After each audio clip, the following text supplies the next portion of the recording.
It is your prisonplanet.tv memberships that fund so much of what we do here in this operation. And then we're more than happy for the TV show after it's aired live, then be leaked out onto the web to tens of millions of people. That's our goal.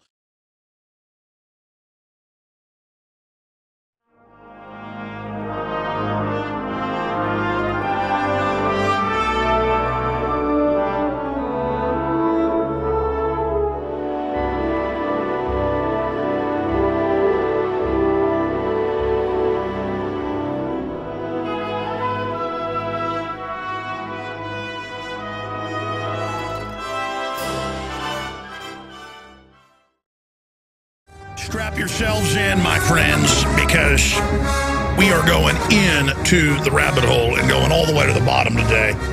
Worldwide broadcast, thank you so much for joining us. There is so much news up at Infowars.com right now, but I also want to, out of the gates, give the phone number out because I tend to listen to my rebroadcast sometimes, and it's unlistenable. Other times, it is absolute, on-target, crystalline veritas.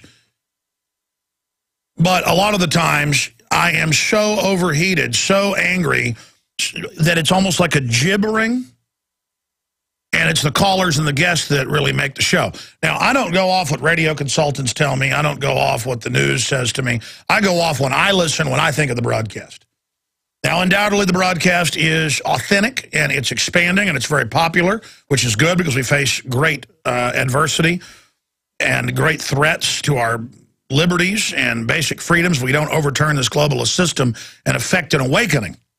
But I am fully aware of the fact that we are not even beginning to maximize the true potential of this platform that we have here.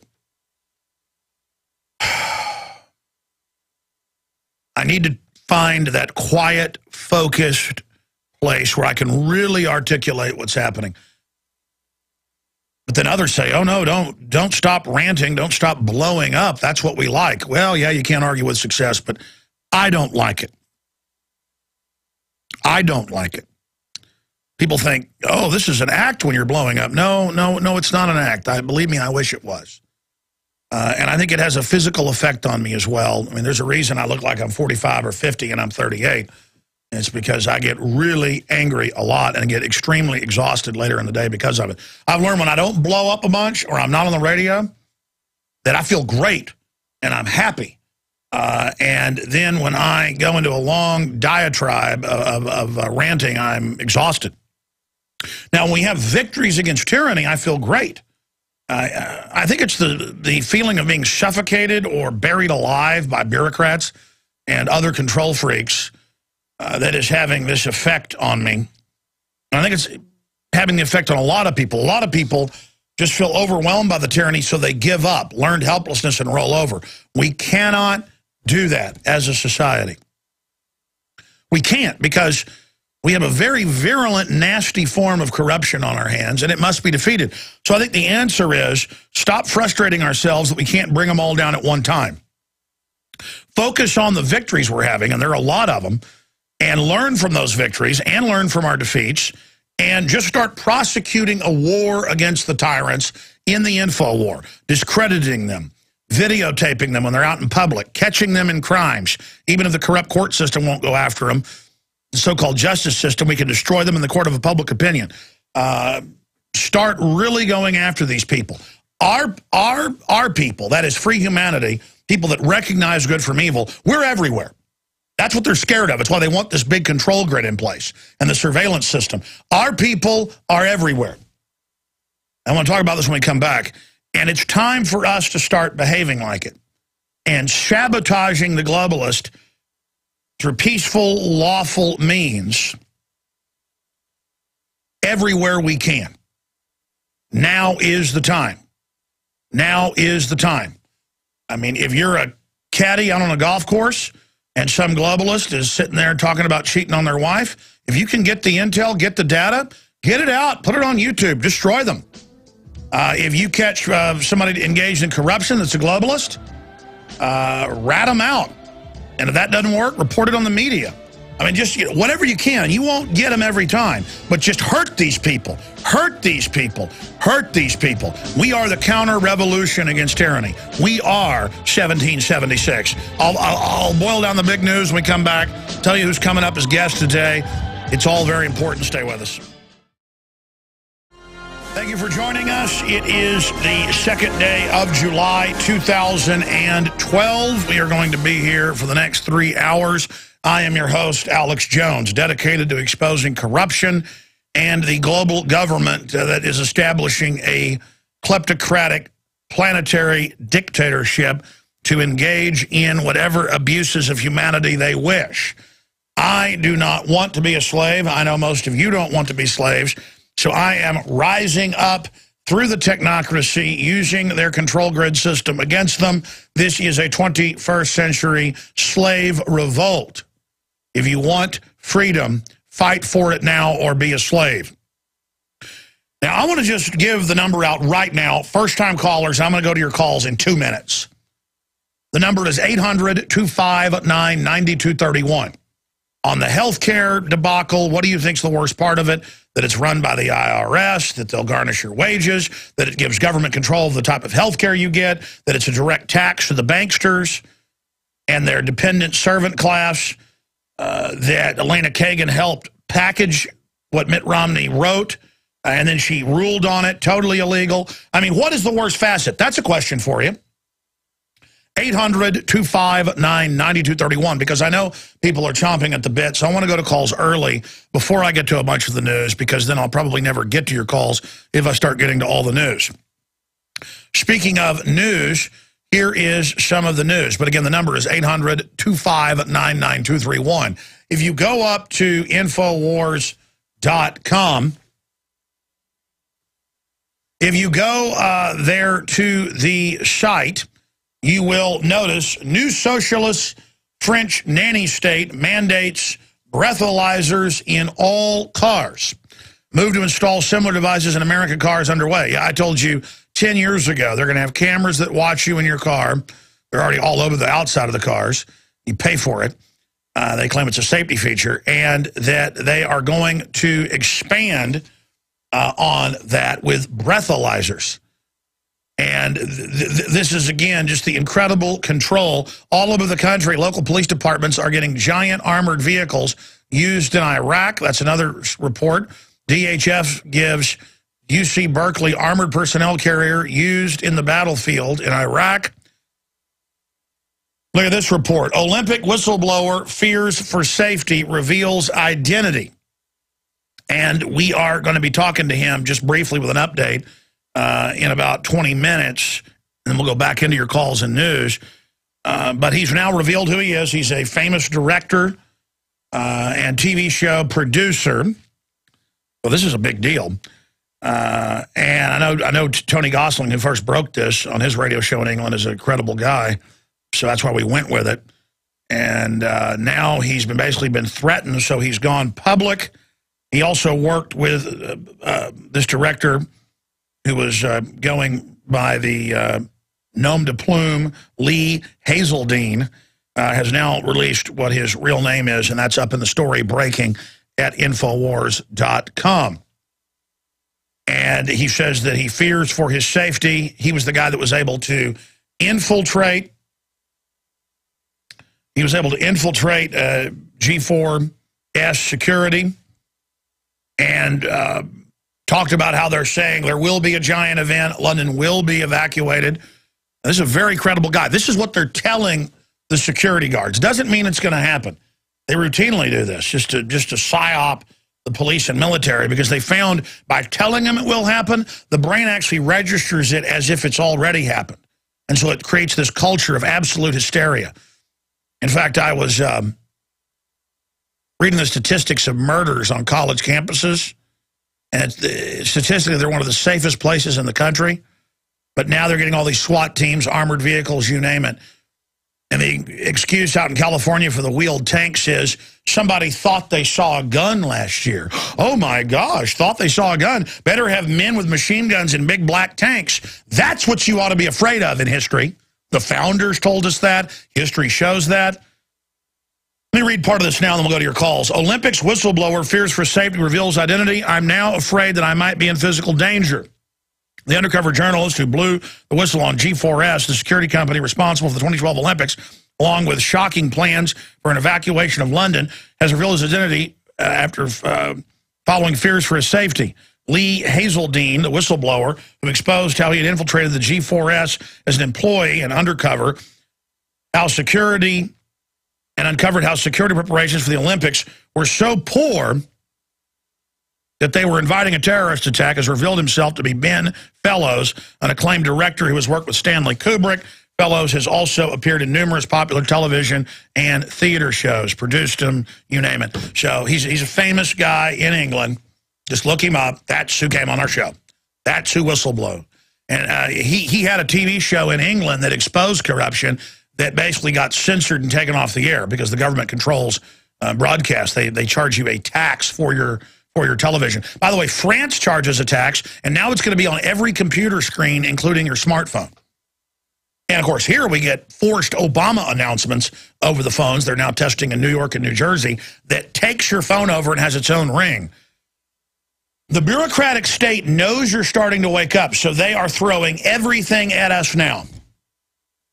See, folks, it isn't going to take a majority to defeat tyranny. It took 3% to start the Revolutionary War, 5% to win it. We've got way more than that. 20, 30% are really awake. Another 30% are starting to wake up. That's why the system is panicking. So what if 30, 40% want to suck their thumbs and only go to ball games and will put up with anything? I mean, I see grown men, when police pull them over, just start groveling in fear and begging. I mean, this is a nation that's filled with great people, but also a lot of weirdo cowards. And it's always the same type of guys that'll bow up to you for no reason at the gym or whatever, or strut around, will grovel to corruption. They'll sit there while the CPS takes their 2-year-old for no reason to just drug them up and probably rape the living daylights out of them. They won't even speak up or fight back. They'll just say, I don't know why the government did this to me. But they'll strut around sticking their chest out, acting real tough all day.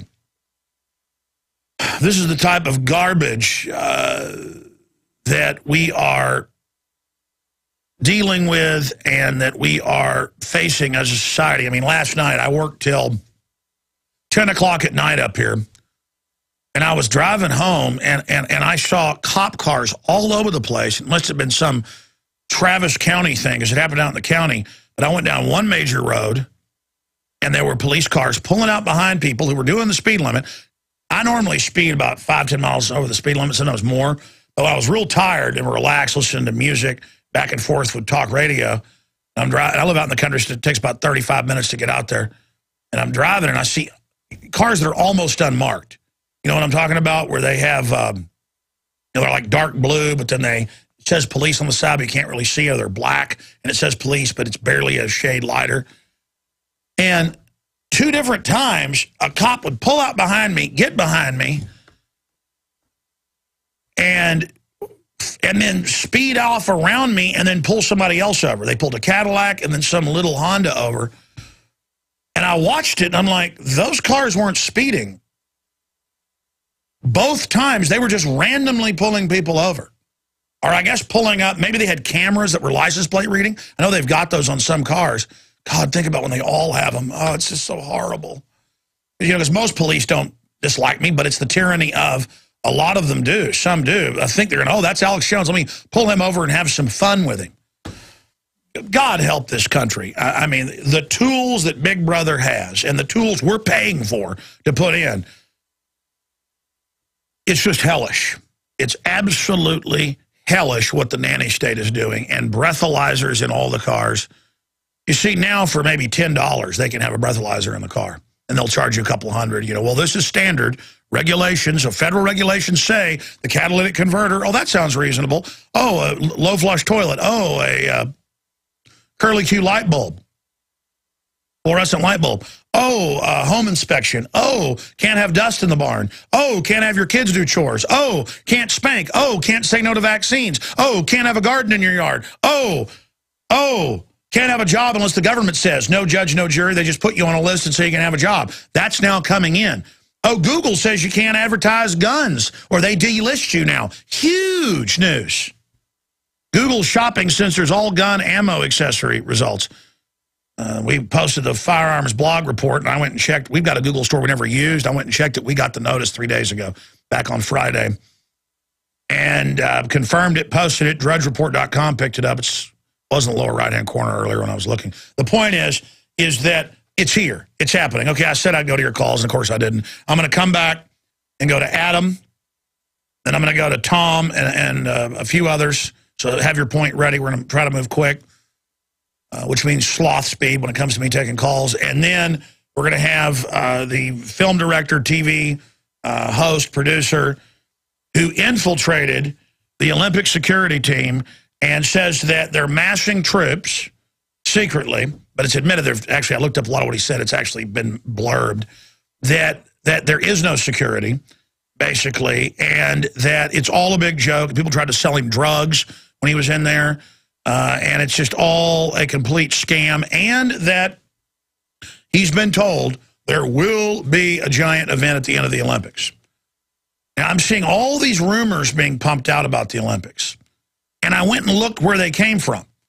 It comes from the mainstream media in the last 6 months, and the Rockefeller Foundation, look it up, saying there'd be a terror attack.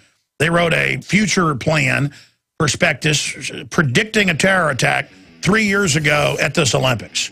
We wrote an article about that a few weeks ago. The point is, then BBC's coming out with reports, because Paul Watson was contacted by him, and I've seen other reports, saying conspiracy theorists are saying it's going to be attacked. So they put out there's going to be an attack, create all this fear, then don't have an attack, and then blame us for saying there'd be an attack, when we never said that.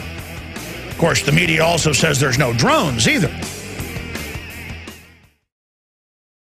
Okay, let's go to your phone calls right now. Then we got a guest popping in, the big whistleblower dealing with the Olympics. And then we'll get into all of the other news. The total surveillance state to be run by control freaks. Let's go ahead and talk to Adam in Ohio, listening on 770 AM WAIS. Thank you for joining us, Adam. Thanks for having me, Alex. It's an honor and a pleasure to speak with you. You were chatting about the Supreme Court. Two things on that I just wanted to mention there real quick. Of course, on the affordable health care thing, you know, there's no sense in picking out a specific. The whole thing's garbage. But the point that I've been trying to make to folks, and it seems to work pretty well, is to make the point that, you know, when the conversation on this issue started, it was about how we were all paying too much. And by the time it was over, it was about how we're not paying them enough. And that seems to sink in. Wow. I mean, in days of ranting, I haven't made that point, and unbelievably clear and consistent to the heart of the matter issue that you just raised. Remember how it was going to lower prices? They've already gone up over 25%. The insurance companies wrote this to rip people off. The stupid, gullible, gimme, gimme, gimme class. Of course, a lot of them have just lost their jobs, deindustrialization, or people that are also, you know, just hoping, thought they'd get something good, but all they're going to get is a giant screw job. That's right, and that seems to go pretty well over people. I haven't heard a good response from Obama supporters from that one. That's a good stumper there if you're talking to folks. The other thing I thought was interesting in the rulings that were released last week, if I understood it correctly, there was a case involving Montana where the state of Montana had said, you know, we got a 100-year-old law against corporation, you know, corporate personhood, and the Supreme Court, I believe, said that, well, we don't care, Citizens United stands. We're trumping your, you know, assertion of states' rights. So I'd be curious to see what the state of Montana is going to do, given that, you know, they had a century of legal precedent in their state that no, corporations are not people. And the Supreme Court, you know, last week said, well, you know, too bad for you. So, you know, that'll be interesting to see how that plays out. And the only other thing I was going to mention, I'm down here in southern Ohio. We just had them big storms come in. Most areas around here haven't had power in days, and told we're not going to have it for a week. And I'll tell you what, this is a good test to see. I mean, I try to be prepared, and I realized how little prepared I was. And, you know, I went to the grocery store as soon as the power went off thinking I'd get some stuff. And, you know, most of the young people were just crowding in the liquor store. It's a wake-up call. You know what I mean? It's time to get ready now before it's more serious than just a storm knocking some lines down. You know, I'm glad wow, what an amazing call. I'm glad you raised that point, because that's next in my stack after we take some calls and have our guest on, is that this shows you government can't and won't protect you, and the federal government is criticizing right now the power companies when they got hit basically by an inland hurricane, and the government is working to shut down power plants to jack up prices and saying consumption's bad so that a few insiders make more money who are exempt, like General Electric that Obama gave a waiver to over 2 years ago. Or no, I guess it was in February of last year, so it was a year and a half ago. I mean, it's just off the charts, the level of corruption. And D.C.'s without power, cell phones are off. And I feel bad for the people of D.C., but wouldn't it be nice if the White House and Congress, the power was off forever? I mean, think of how good our lives would be without those criminals taking our tax money, our labor, and then giving us 30 cents on the dollar back and telling us it's free money and how great they are. Thank you for the points. And we're going to be covering that, and for people that are able to call, we'll be taking your calls in the second hour on that subject and others. I'd like to hear how it is there. It's some of the worst power outages in the last 50 years because of the record heat. Tom in Maryland, a KU band satellite listener. Yeah, we're on the KU band TV as well. Thank you, Tom, for joining us. Good afternoon, Alex. I noticed some time ago you were wanting nicknames for the media. I have a few. If you haven't gotten them, Moron Media, Moloch Media, Mickey Mouse Media. I wanted to mention something that Obama supporters seem to have a bad case of, Obamunists. And I think Obama supporters are Obamunists. Obamunists. I got two songs I want to recommend for you because I know you're going to like them. One is from a artist named Bruce Dickinson, the vocalist from Iron Maiden, put out a song in the 1990s called I Will Not Accept the Truth. And that's a perfect song for you and your show. And there's another song by Yngwie Malmsteen called Rise Up. And I believe you will absolutely, positively love both of those songs. And that's really all I wanted to say was throw the terms Obamunism and Obamunist at you. You know, we've been on KU band for more than a decade. I always forget the frequencies we're on. What frequency are you listening to us on KU band? It says G25KU. It's channel 32. I never changed my setting. It says No, we're on all sorts of stuff. That's how they listen to us in Antarctica. We'll be right back. And who is the state? Well, you know me when you see me. Well, it's big, giant offshore banks that publicly brag in hundreds of publications and, of course, on CNBC that they own us. And how did they do it? They took mortgages and other financial instruments and leveraged them to close to the power of infinity, creating fraudulent paper to buy up the world through fraud. And when the Ponzi scheme went into retrograde, they had the governments of the world that they had gotten their personnel into the highest positions of shine the public onto the debt. But wait, there was more. They had the dinosaur prostitute media lie to everyone while wearing $3,000 suits with info babes licking their lips and told you that it was your debt and that you were lazy and stupid and bad and they had to raise taxes and set up some checkpoints and put the army on the streets and have the TSA abuse you and your family because terrorists were hiding under every table. Meanwhile, they publicly funded Al-Qaeda.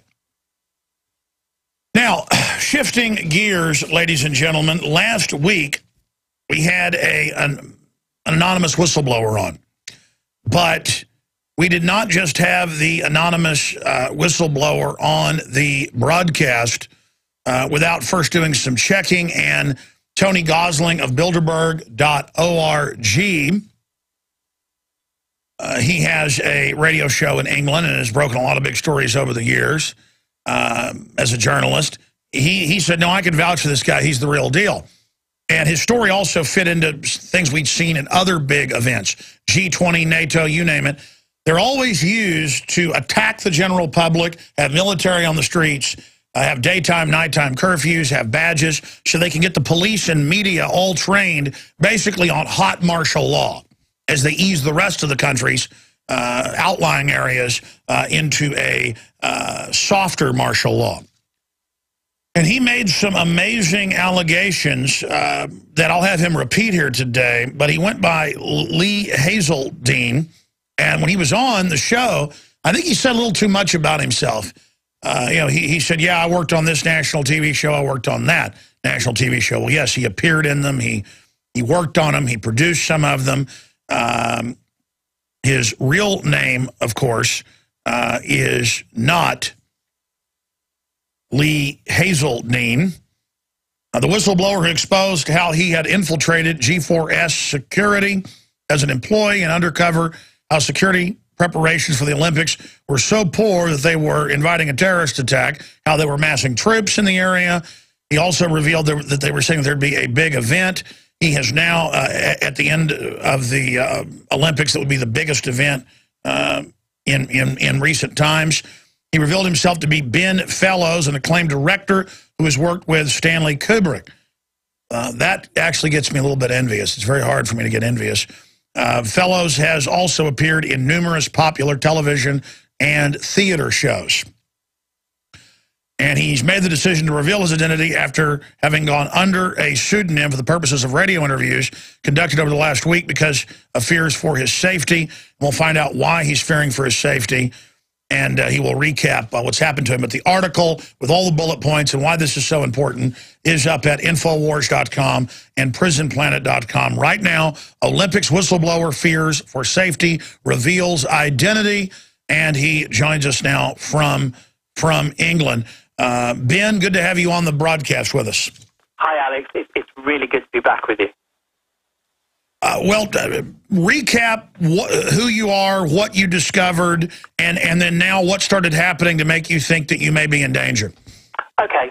Well, I wanted to do an expose on G4S. I'd heard a lot of horror stories, and I was looking for an opportunity to basically go and work for them and see what they were like, and see if these horror stories were true, because you never can really believe what other people say. You have to go and look it on the internet and join these organisations and actually find out. So when the Olympics came up, it was a perfect opportunity to go and see exactly what their working practices were like and see, what this organisation was about.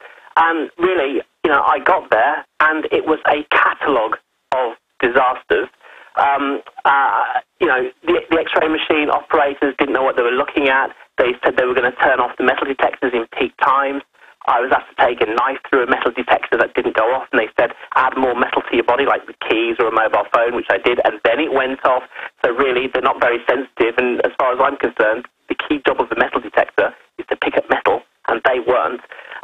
They told us about an evacuation of London, that if this was to happen, that we would be responsible for looking after the members of the public. They talked about 200,000 casket linings. When I asked them what's a casket lining, they said, it's like a plastic coffin that fits 4 people. And that, to me, got me thinking of well, why would you have that? Okay, on one hand, you could say, all right, it's the Olympics, you never know what's going to happen. There might be a huge natural disaster, an earthquake that's never happened in Stratford or something, I don't know.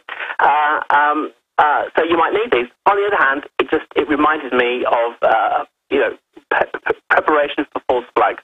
So, this is what G4S was like. So after being there and doing the training, I went to Andy Davis, who's the Home Affairs correspondent for Channel 4 News, and I pitched him the story. I emailed him. He called me back. We had a conversation. He said, look, Channel 4 wouldn't be interested in this. There's kind of a press blackout on doing anything negative about the Olympics. We're not going to be interested, so thanks a lot. And that was the end of the call. Anyway, I mentioned his name on the radio in that exact same context.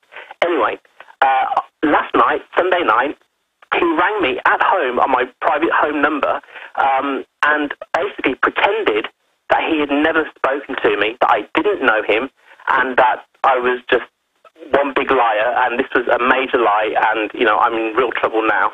And to be honest, I could have handled myself better on the call, but I got so angry at the audacity of this man. Anyway, I can prove that our relationship goes back to 2010. I've got emails. I called him for something. He emailed me. I emailed him back. We've got correspondence. So, how does he figure that one out? And so he knows who I really am. which is why I've had to come out as Ben Fellows, which is who I am. And I'm actually worried now that he's gone to G4S to tell them who I am. And so now I'm actually fearing for my safety. So I thought, look, the best thing to do is come out, tell everyone who you are, why you did it, and be the face of this thing, own it, because that's what this is all about, really, at the end of the day.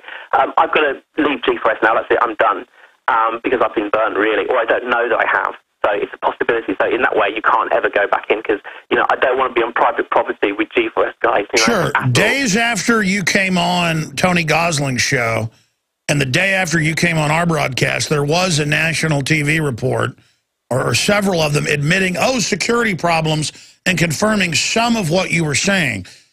Do you think that was damage control? Yeah, I think so, really. They had the managing director of global events on. And, the hardest question that the journalist asked was said, well, are you sure we're going to be ready? And he said, well, I can't categorically say that we'll be ready. Well, why not? It's the Olympics. You've got to categorically say, we're ready. We're going to go at this date. It starts, So, I think that was damage control. I don't think they wanted to do that. I spoke to a journalist this afternoon who's thinking about doing the story. And, he thought that it was the same sort of thing as well, damage control and what have you. We spoke a little bit about it. So, yeah, I think it was, quite honestly.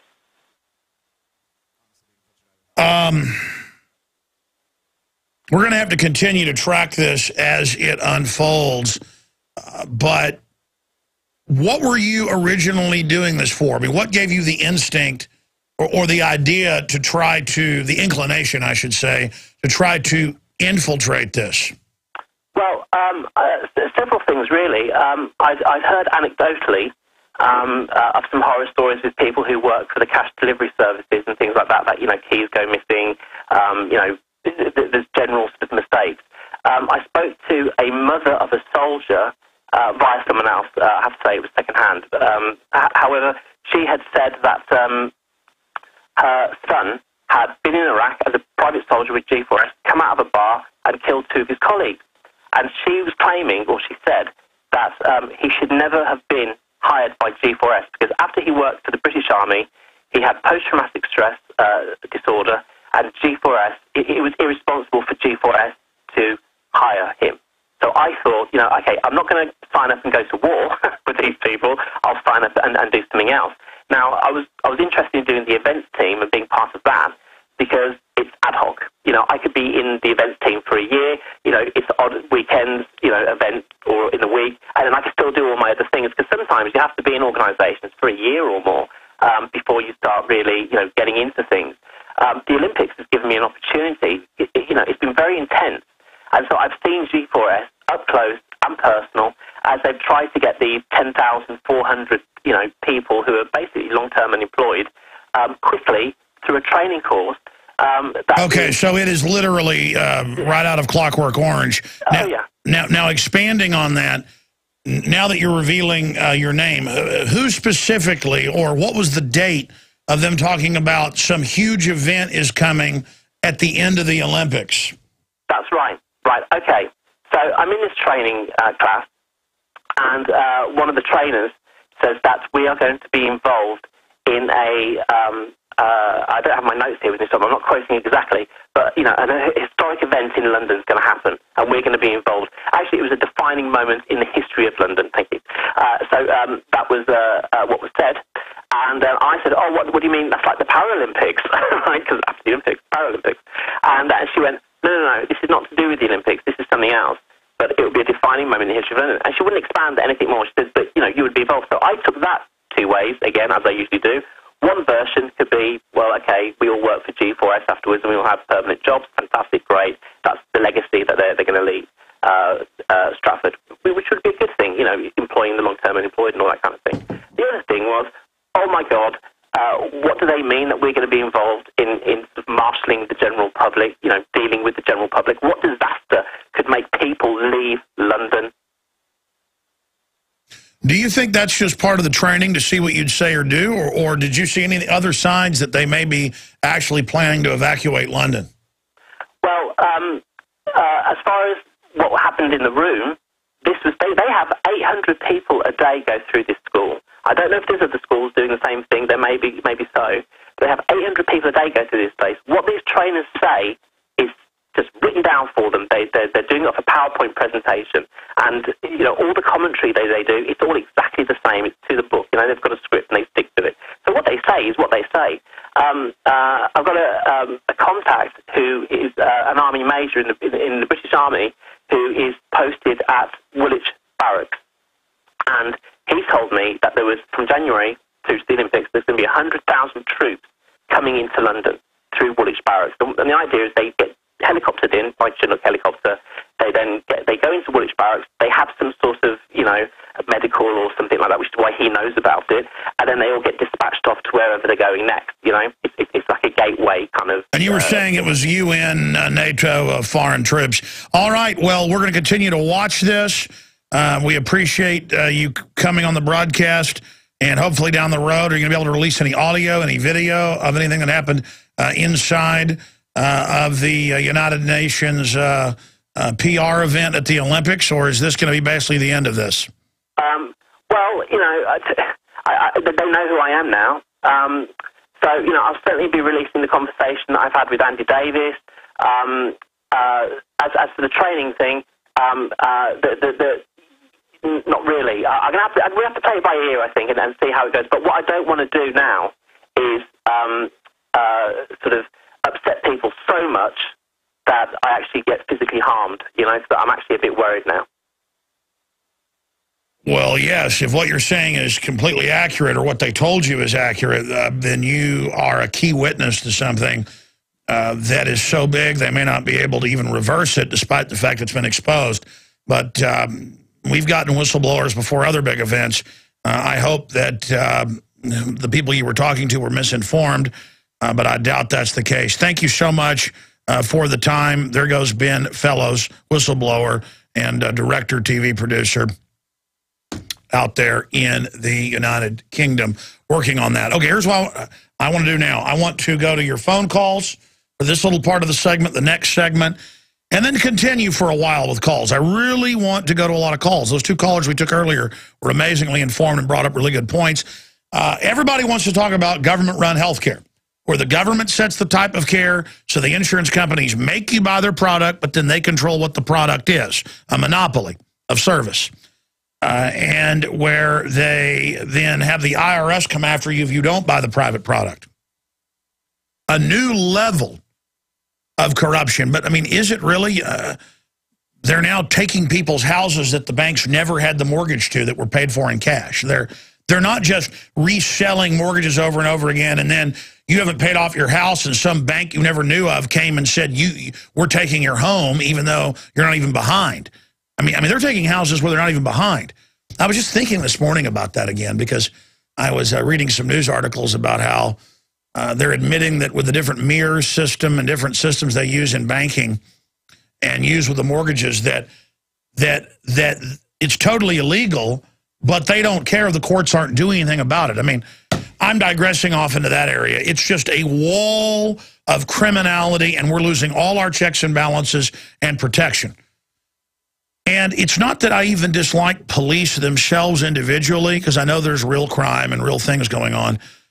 But it's just the feeling of driving home at night and having police randomly get behind me twice and run my plates or whatever at 10 o'clock at night, driving down the highway, and then speed off around me and just randomly pull over somebody else. Just out hunting, just randomly. Meanwhile, there's all this real crime going on. I could drive to multiple spots in Austin, Texas, where I'm broadcasting from, and show you crack dealers and crackhead prostitutes out on the street. But then if I drive home at 7, 8, 9, 10 at night, I've got to have cops behind me. And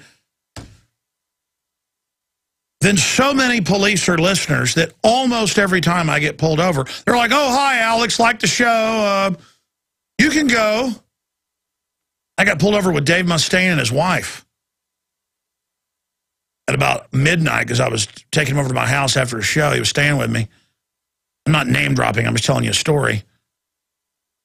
And I guess I was going 5 miles over the speed limit. And he pulls me over, comes over, looks in, goes, all right, Alex, how you can go. And I'm just like, Friday I'm going over to my grandmother's, and I shouldn't have probably done it. But, I mean, I took a wrong turn, so I drove over the median down the grass over and he pulls me over. And he was a listener. But, I mean, so I'm trying to figure this out.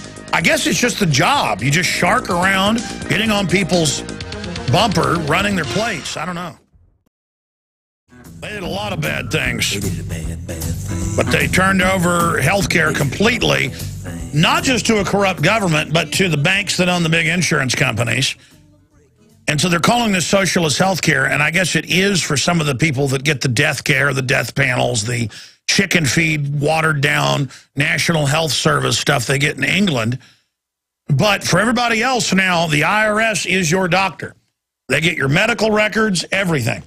And I saw earlier this year, Obama had his people announcing that they're going to share your IRS records amongst agencies. Of course, that's illegal. That's why they want to make it law that they can, so they can use that for dirty tricks. I mean, it's just, why not? Why not? I mean, they ship guns to Mexico to blame the Second Amendment. Why not? Why not kill U.S. citizens? Why not get rid of the Bill of Rights and Constitution? Why not put breathalyzers and face scanning cameras in all the cars? Because that's what's next. Toyota's talking about, oh, if you're not authorized, it's all computerized. It will recognize your face as a felon or a wanted person. Your phone turns off. Your car turns off. You can't buy or sell. That's what the government of the world is saying they want through the technocracy, not the Bible. People are like, I don't believe the Bible. Okay, well, you better believe what's happening in the real world. And then the churches say, well, good. That means I'll be raptured out soon. You think you're going to be raptured out? Were any of the Christians in the Bible raptured out? Does it even say that? I know your preacher teaches you that, and it's all these groups push it. There's a reason they got big movies on television about how you're going to be raptured. Because the Bible says you're raptured after Christ returns. I mean, a 5-year-old could read that and tell that. But the last 150 years, the globalist preachers have taught you. I mean, I hear these church ladies all the time, praise God, they're trying to make us take the chip. We're going to be in heaven soon. Oh, we're not going to go through nothing. Oh, really? And then still more preachers on government payroll through the World Council of Churches and the rest of it, Baptist, Catholic, you name it, going, we're slaves of the government. I actually have clips of preachers on TV going, to be a Christian is to be a slave. The Christians would not bow down to the idols and would not do what they were told. And that God was angry with them in Rome. And that is the complete opposite of what actually happened. In fact, I sent that clip to last week to Rob, and I got so busy we never played it on the nightly news. But Dude's doing the nightly news tonight. I'm going to do it tomorrow. But tomorrow, I'm going to take some excise clips out of these videos. Well, on YouTube, they're called Clergy Response Teams Have Arrived or Are Here. There's a bunch of videos of preachers on TV saying, the Christians were bad because they did not worship the idols. And you're going, excuse me? It was of the Lord to do what the Roman government said, and they should have. And the Lord was angry with them. We are slaves of the government. I mean, whoa. I mean, the entire Bible is about standing up against evil. Daniel in the lion's den didn't worship like he was told, put in the lion's den. Over and over again, the fiery furnace, because they wouldn't worship like they were told to do, or they wouldn't pay a tax, or they wouldn't. And Jesus wouldn't do what he was told by the Pharisees. They were the religious government. And almost all the disciples were killed. And John the Baptist, they are of the devil. That Jesus is the devil, according to these modern preachers, and the devil is Jesus. And David Rockefeller is a loving man who wants to take good care of you and your family. And again, I'm not getting into Bible thumping here. It's just that we claim we're a Christian nation. No, we're not. We're a nation going straight to Hades, and everybody knows it. All right, here's what's going to happen. I'm going to take your calls to the bottom of the hour, then a big news blitz. And then best-selling author, economist, researcher, who I'm really impressed with. Harry Dent is going to be joining us. Best-selling author, renowned economic forecaster. Talk about what's happening in Europe, what's happening here, what the healthcare means. He is going to be on with us in the next hour. But right now, let's go back to your phone calls for people that are patiently holding on this second day of July 2012. Let's talk to Dave in Michigan. You're on the air, Dave. Hello, Alex. Hey, buddy. Hey, thanks a lot for taking my call. First-time caller, long-time listener. Welcome, sir. Hey, I got a few comments quickly and 2 questions if I can sneak it all in. Sure. So for waking people up, a good litmus test that I found to do is see if people are sheeple or not is ask them if the Fed's part of the government. And about 95% of the time, you know, I hear, oh, yeah, it's part of the government. So then I tell them otherwise, tell them about InfoWars, and then my biggest thing is I tell them, watch the Obama deception. I've gotten more people to watch that and wake up, and that's really good. And the other thing, like Gerald Celente, I like his comment where he says if all the people in Washington, you know, were in their own state, that would probably help things out a lot politically, but I don't think that's ever going to happen, but it's a good dream. My 2 questions I got, and one that I'd never really heard you talk about, if everything were to, you know, collapse and hit the fan, so to speak, I mean, how would the rich and the elite survive? I mean, would they still need us to do things, grow food, you know, run waste treatment plants? Sure. No. They plan to shut off the economy. They will pull back to big armored, high-tech redoubts while we live out here in a wasteland and kill each other off. And they have drones flying over, releasing different chemicals and biologicals on us. Actually, there's an article that we red-linked yesterday at Infowars.com by Suzanne Posel. UN asked how many people could live on planet Earth. It has links to the UN think tanks, and it goes on to say Fortress World by 2100. They always say further out than it actually is. It's very closer than that, a lot closer than that. The global society will be controlled by an authoritarian government in order to control distribution of resources. Economic, social, and environmental downgrades would cause the wealthy to retreat to protected areas. This is what they say in literally every publication that they talk about this in. Leaving the masses to fend for themselves in the wastelands. Implementing family planning services would be near impossible, leaving the global population to rise to 10.2 billion. It's set to plane off at about 8 billion, the UN's own numbers are, so they always put this out. The average income would be reduced to 2 cents on the dollar. And again, but then they want a post-industrial world. Water securitization would control 46% of the world's water supplies. Global hunger could soar to nearly 15% of the entire population. That's why they don't want you collecting your own water, because they're going to securitize it like housing markets and turn it into derivatives to jack up the price. And then it goes on to talk about UN population, family planning, all the things they're going to do to people. It is a hellish program that they have ready for us, sir. Are you still on HF radio? Because I'm a ham operator, and I used to listen to you, but I can't find you where you used to be at. I know that WWCR changes frequencies from time to time. Have you tried going to WWCR and finding out where I'm on at? No, I haven't, but I'll have to do that. But I'm definitely glad I got my ham license, because everyone with their smartphone, that can all be shut off. And in fact, I know I have a very good friend that works for Verizon, and actually told me that they have special phones, and they're actually phones that the government has, and they'll only work if you have one of them phones. They do have the ability to turn off the whole cell network. Of course they do. And your smartphone is useless. I mean, I don't even have one. I have just a regular cell phone, and everyone laughs at me about my ham radio stuff, but as soon as the power goes out, like we had that big power outage in 2003, in 20 minutes I was on the air with a generator and talking to a guy in Pennsylvania, and he's telling me he's got no power. Well, it wasn't real funny. No, people, no, exactly. It's bad to be prepared nowadays. Welcome, ladies and gentlemen, to another hour of worldwide broadcast. It is the second day of July, 2012. Thank you so much for joining us. I am your host, Alex Jones. The news websites are prisonplanet.com and Infowars.com. You'll also hear me live on the radio here on channel 166 on XM. Well over 115 AM and FM affiliates now. Also simulcasting at WWCR out of Tennessee on global shortwave. And on top of that, #1 on the audio streams and podcasting when it comes to talk radio at Infowars.com. But you'll hear me talk about, put this on screen, put that on screen. We also have people watching us at prisonplanet.tv. And we go a couple levels past your standard webcam. We have a 5-camera shoot in here. We can show video clips along with the audio, news articles, in-studio guests. That's what we call InfoWars Live, 3 hours a day, 11 to 2 Central, 12 noon to 3 p.m. Eastern. And then 5 nights a week, we have InfoWars Nightly News that I host 2 to 3 times a week. Rob Dew, Darren McBreen, Aaron Dykes, and Paul Watson also. And we're going to be hiring 3 or 4 more reporters here in the next month or so from the InfoWars contest. I'm going to get the male winner and female winner. We're hiring, we're having 2 winners, $5,000 apiece for their reports.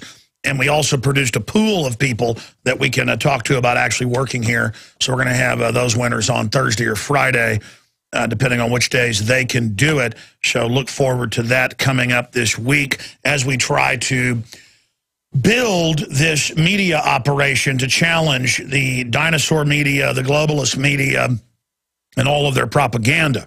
And we are certainly growing at a rapid pace as you support us, as you go to Infowars.com or InfoWarsShop.com and buy books, T-shirts, films.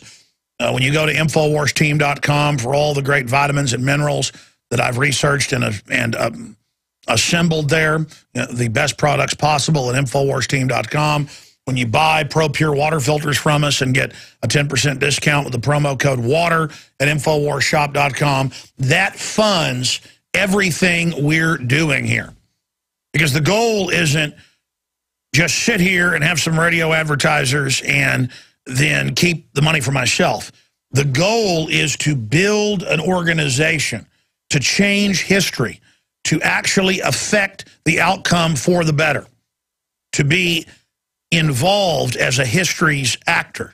You know, it was Karl Rove told the New York Times 5 years ago, 6 years ago that, oh, the general public and the mainstream media, you're not involved in history now. You don't control your own destiny. We in the government class tell you what the reality is, even if it isn't true, and then you go along with that. We are history's actors now. We control reality.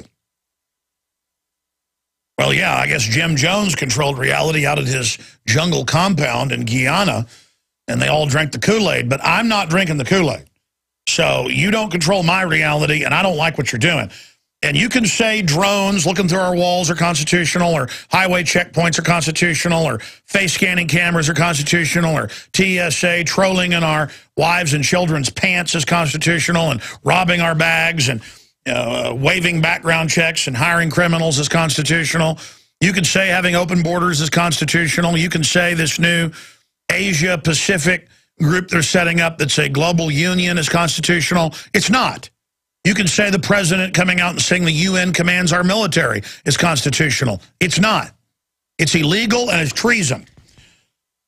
This is a designed global collapse by the mega banks who've announced themselves controllers of the planet.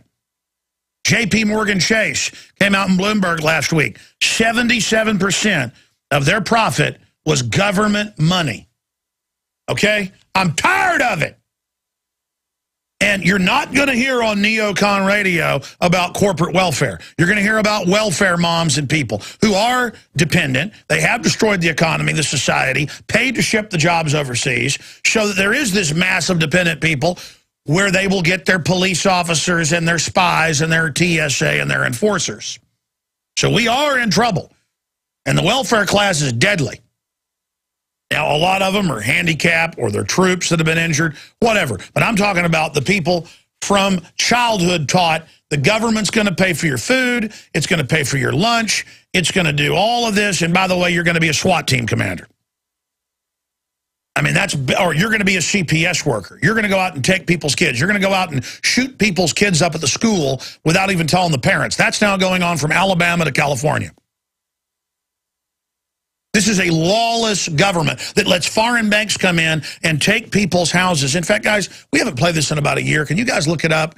The headline was, because every time I mention it, people don't believe it. Bank of America gets repossessed. And it's the police in Florida where Bank of America took a $1.2 million paid-in-cash home that they never owned, that the people had owned for a decade, and they took it, and the people over 2 years in court finally beat them. And even the corrupt court said, wait a minute, it's not like you came and claimed you had a fake mortgage and took the house, even though they weren't, behind. That goes on. Or somebody was behind, but it was all fraud, so you don't have the deed. You just came and took a house. They said, yeah, it's ours. So they send the police in to take the money out of the Bank of America till, and then Bank of America finally gives them a check. But the point is that, ladies and gentlemen, people always say, well, that's not fair, this is happening. Yeah, because a bunch of crooks are going to run you over. If you don't demand your rights and fight for them, you'll be a slave. The reason this country, that isn't perfect, by the way, has more freedom than any other nation in the history of the world is because our ancestors, for all the problems they had, would kill you if you tried to enslave them. Our ancestors were mean. I don't care what color you are, where you came from. This was a swashbuckling, rough place. And people didn't come here if they weren't rough. Okay? And people weren't putting up with jack diddly squat. And that's the only reason we've got any freedom. You better thank the Second Amendment, all you people that hate it out there, because if we didn't have that, the government would have already moved to take everything, collectivize all farming, let 50 million of us starve to death, as they did in Russia and Ukraine and China. This is their plan. This is an exact program they're going to follow. Okay? So understand, this is a life and death situation. It doesn't get more real, as you can now see.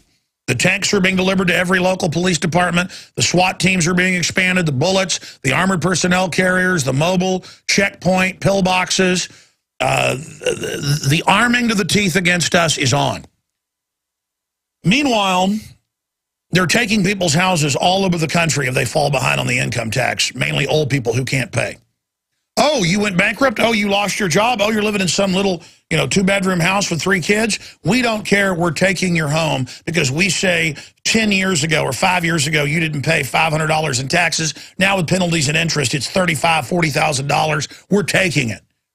Meanwhile, the big banks are all exempt from it because they get paid the income tax. They set up in 1913, the year they established the Federal Reserve, the income tax. It's in the Communist Manifesto. It's paid to them. And they want to bankrupt you. They don't care if they write you so many tickets you go bankrupt. They don't care if you can't pay it. That's the plan. In fact, they want you to not be able to pay it. That's the whole program, is annihilate this country. And it's going very, very well. Very, very well. Because they're in control of the bureaucracy. It's not going well in public relations, but they don't care about that. They're there.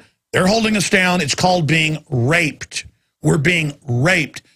You're like, oh, let's call Washington and let them know we don't like it. They know you don't like it. They know they have a 9% approval rating. Oh, we're getting more calls. Hire more troops. Yeah, but just checkpoints everywhere. Oh, yeah, they know they're criminal. They know you know. Let's go to calls. We'll go to Thomas, and then we'll go to others. Thomas in New York, thanks for holding her on the air.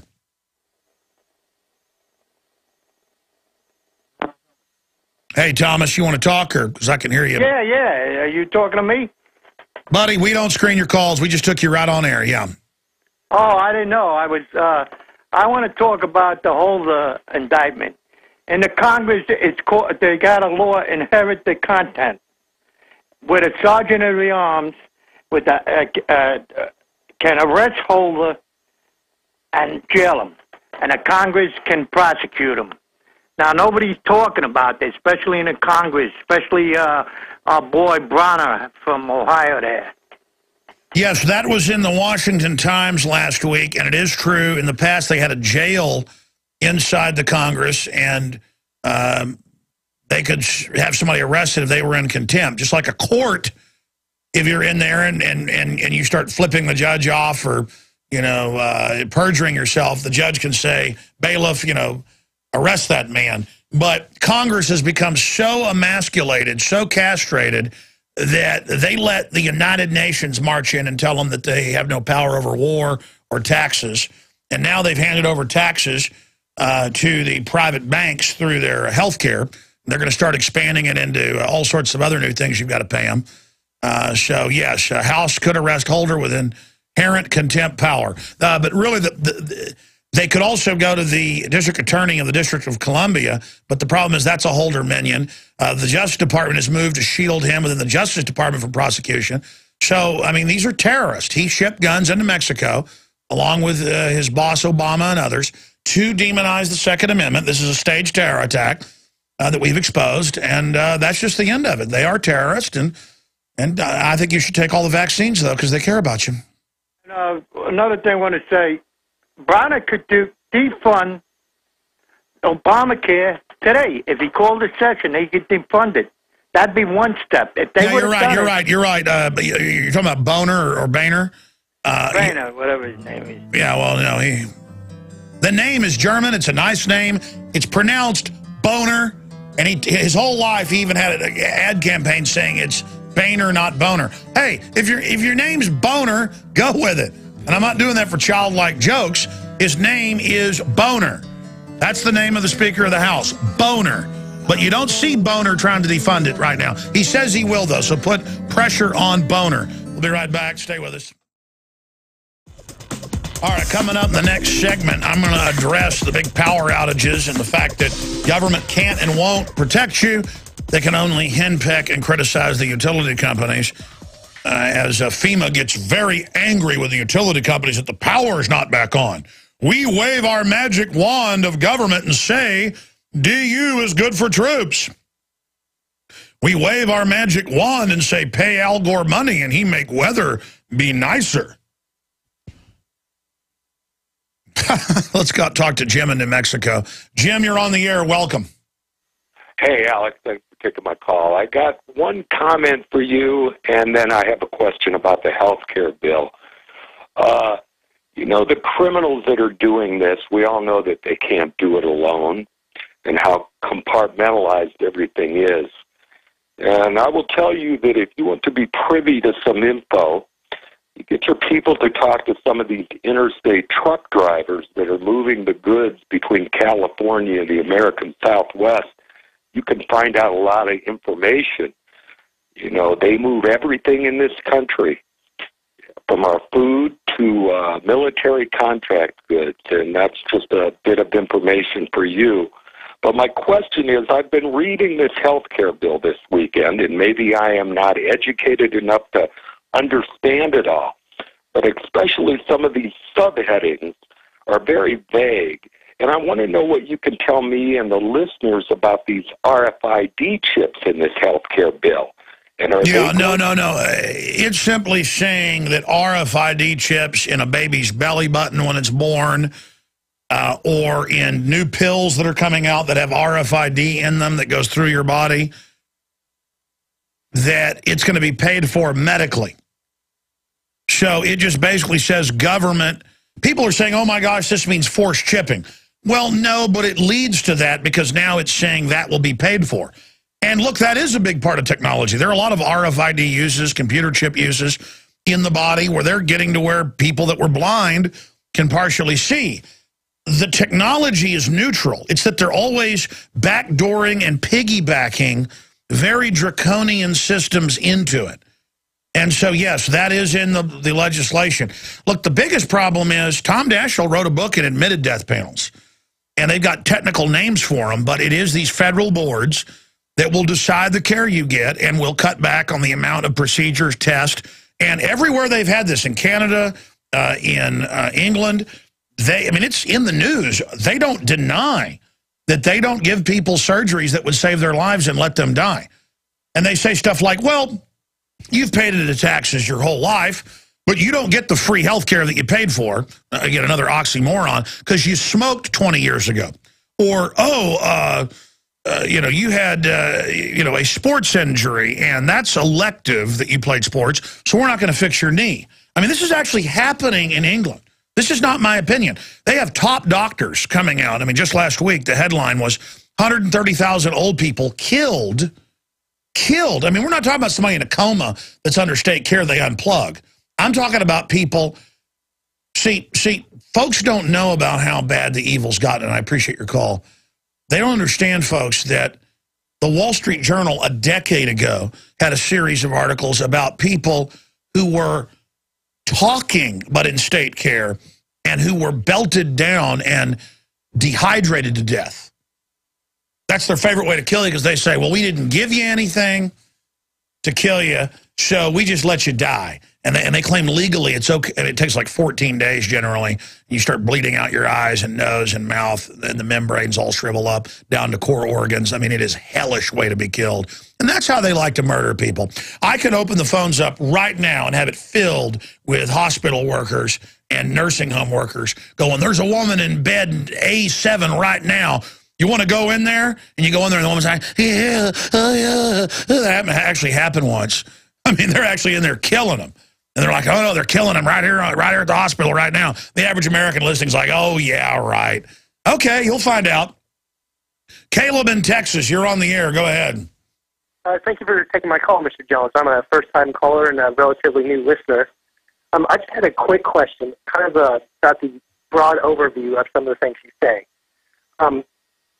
Why, I see a lot of your info warriors online posting different articles and links in. They always link to YouTube.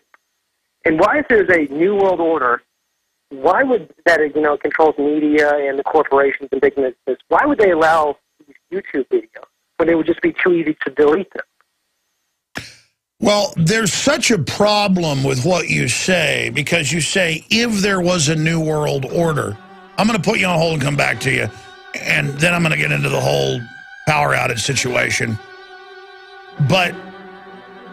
And what that illustrates about government, but that's such an amazing statement. The open world corporate government is now public. I know the media said it didn't exist while they were getting it ready so they'd get the jump on you. But it's now admitted. They now admit they want to start censoring. See, we're not there yet. All right, I'm going to finish up with this caller, go through a ton of news, including the ongoing aftermath of the blackouts in many areas of the east into areas of the central eastern area of the United States and the floundering that is taking place there. But responding to the caller, Caleb in Texas, who I'm going to go back to here in just a moment, and I'm not trying to be condescending or mean to him because he asked the question politely, and I shouldn't get irritated. But this is what happens throughout history. People say, well, where's the proof of the tyranny? I mean, if we had this incredible new world order, you wouldn't be allowed to be on air. Or how are you able to put up YouTube videos if this new world order is so big and bad and powerful? Well, Google has helped work with the Chinese government to censor their population. Microsoft has done it even more. And some of the other big technology companies. So the point is they know how to do it. And even congressional hearings have had to admit, and the Electronic Frontier Foundation and even CNET, that's CBS, have all come out and said the cybersecurity legislation will end freedom as we know it, allow the tracking and taxing of the web, internet IDs. The feds have been raiding hundreds of thousands of website server domains and taking them without even court orders in some cases and turning them off, even if you just have message boards on your site that link to where people might be able to find pirated music or movies or things like that. So even mainline universities don't deny that the entire Western world is accelerating into authoritarianism. The Rand Corporation 20 years ago, 18 years ago, 15 years ago, because I've read the reports on air, you can look them up, said they would move into an authoritarian system. You can see this everywhere. It's kind of like I said, the TSA will be at highway checkpoints. Now it's happening. It's like, Alex, what's the big deal with a TSA checkpoint? It's just illegal. It's warrantless. It's the feds out of their jurisdiction. What? Oh, you said it was coming and it came, fearmonger. You're right. Man, that's shameful that you're right. I'm like, but I'm right. How is that? I mean, they announce in hundreds of publications. Just that video we played last week. CNBC host admit that world government is run by bankers and we're slaves to them. It was a paraphrase of the headline. You can pull it up with that. In fact, guys, if you can't put that on screen, I want to show people when we get a chance. Under it's like 40 articles just that the computer saw that were similar that we posted, Financial Times, video clips of the head of the EU, Herman von Rompuy, saying world government, new world order run by banks, Economist magazine.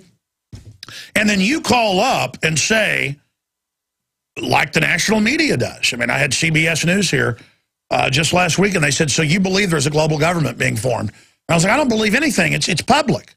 It's like when I had Nightline here. They go, you believe there's a world government? Where did you imagine this? And I'm like, let me go show you a bunch of documents and Parliament and Congress. Let me show you. And they're like, no, we don't need to look at that, Alex. We want to hear your opinion. So they can say it's my opinion. And so, okay, I mean, if people...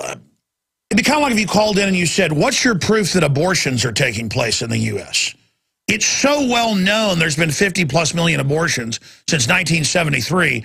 Roe v. Wade, do I need to prove to you there are abortions taking place? Or like, Alex, I heard you say there are McDonald's in the United States. Prove to me there are McDonald's. And I'm just like, I don't even know what to say to that. I understand they said none of this existed, so now that they've emerged with it, it's kind of freaking folks out, so any mental gymnastics that are needed to get you over that hump work. But let me just give you 2 examples of censorship today in front of me. One of them, Secret Service shuts down Fire Eric Holder protest. Folks, I have been outside the White House with a national film crew for the Independent Film Channel at the park 200 yards away, at least. That's the shot they wanted with the White House in the background, and had police and security guards come over and say, in America, I can't even have a camera, and threaten to arrest us over and over and over again. I've been at the Washington Monument, not even up by it on the steps, but down the green grass shooting video, time-lapse that you see in films like Fall of the Republic. Police come over and say, you can't do that here. And I go, what's the law? And they go, the law is I'm going to arrest you. I'm like, come on, man. You want to live in a free country, don't you? You got to, I mean, this is on tape. Okay, you're getting one more shot, Jack. And I'm like, okay, because I want to finish doing my report. But what you're doing is wrong. Whatever. And they have satisfaction. They have satisfaction when they tell you. And it wasn't just me. I saw them doing it to little families. Little families were walking around in front of the White House, and they would come over and just get in their face. They'd have, like, Secret Service guys, but in, like, little T-shirt, pants, uniforms, ride up on a bike and come over and go, can't do that, can't film. And they'd be like, we're here from Indiana. Can't do it, turn it off, turn it off. And then cops would run over. I mean, this is what our country, it's like North Korea. It's like North Korea. Side issue. Here it is. Beltway confidential blog at the Washington Examiner. U.S. Secret Service officers shut down a student-led protest calling for President Obama to fire Attorney General Eric Holder this morning, according to a report from in front of the White House. And it goes on, after discovering a suspicious package, I know they always use that, the Secret Service ended the protest. See, Putin just says, hey, I'm authoritarian, and I don't like protest against me, so I'll have you arrested because they won't issue the permit. Here it's, a suspicious package. Yeah, right. Several agents seemed hostile to our march and seemed anxious for us to leave the area. Maurice Lewis, University of California student, told Campus Reform. The discovery of the unidentified package came just as the protests began to gain traction. Oh, yes. Again, that's the national security state. The U.S. House Representative cited Holder for contempt of Congress on Thursday after he defied a subpoena demanding documents pertaining to Operation Fast and Furious. Let me go forward. When I was at, and we have this on video. We could go pull up the raw video. I'm at the Supreme Court. I'm like, oh, the Supreme Court's over there. Let's get some file footage of that. So we pull up and park in a designated parking space down the street, walk up, and I hadn't even crossed the street yet to try to get footage of the Supreme Court, but it's really a small building, so we wanted to be back across the street so we could get the whole thing. And one of their federal officers, and these were actually federal officers, runs over and says, you can't film the Supreme Court building. And so I said, okay, well, we're just going to move along. And then later I came back because we went up and shot some more video. And then I went up to the steps, and a guy jumps out of the shadows. Now I was on it, starts yelling at me. But I tried, like the Obi-Wan Kenobi angle. I said, wow, well, we're just doing this for our show in Austin, and it sure would be neat. I mean, I knew he couldn't stop me from filming. I knew it was public property. I hadn't gone inside, none of it. But instead of doing that, I just talked to him like he was a 5-year-old. And I went, gee, I'm from Austin, and just really neato, and I just really would like to give footage. Can I just have 1 minute? And I kind of bowed a little, just literally. I just, he was like, no, yeah, you can, but just 1 minute. And I went, okay, guys, get your footage, just 1 minute. So this is my country. But it's like, oh, there's a new world order. I mean, how could you be on YouTube if they're, we're set up with government funding? Because the government wanted to dominate the web, and they want everyone on the platform first, Google and their subsidiary YouTube, in advertising, telecommunications, everything, so they can control it and track everything you're doing. Because it's a two-way. I saw an article yesterday. Your Kindle is reading you. It's reporting on what you're doing and tracking what you read. All of this stuff does it. It's designed to two-way. I'll use a Lord of the Rings analogy. You're looking into the crystal. One of the hobbits has got one of the crystal balls. He's like, oh, I can see what's going on as it lands. And Gandalf throws a hood over it and goes, it sees both ways. You don't know who else is watching. You understand that? Well, Google calls it a crystal ball. In fact, about 10 years ago, I developed this term. I don't know if it's a loop back or whatever, but minds think the same thing. But I said it's a crystal ball over the horizon predictor that was predicted by Isaac Asimov in his Foundation series back in the 1940s. Genius. He just came up with the laws of robot, didn't just develop the name robot. Isaac, see, now I'm ranting. Son, you asked me a question. I can give you the answer. It's about a 50-year treatise on the nature of reality, history, integrated field systems of human development, sociology, anthropology, psychology. But let me answer your questions quickly because I got to get to news. We have a guest coming up and I want to get to calls. Let me just give you the long and short of it. Google is running censorship models for other governments. Google wants everybody on board, so at first it's free and open until they dominate. Now they're moving into the phase of censorship, and we've had the Obama deception taken down. We've had countless things blocked. We've had footage we show that everybody else is allowed to show. They take our channel down. I have filed in federal court. I don't make a big deal out of this. It's got to be like 10 times now. Swearing in federal court and things that... Because when they take you down for copyright, you have to go file, and you're swearing in that jurisdiction. And I've had to have lawyers. I've had to go through hell to stay on YouTube. Okay? And then you call in here and go, oh, if there's a new world order, as if there isn't one being announced, and as if our definition of the new world order isn't exactly what I said it was for 17 years. Because I read None Dare Call It Conspiracy. Not because I discovered this. Written in 1971, before I was born, Gary Allen, whose son is at Politico, working for the New World Order now. I'll tell you, he's going to be rolling over in his grave. That really is hurtful.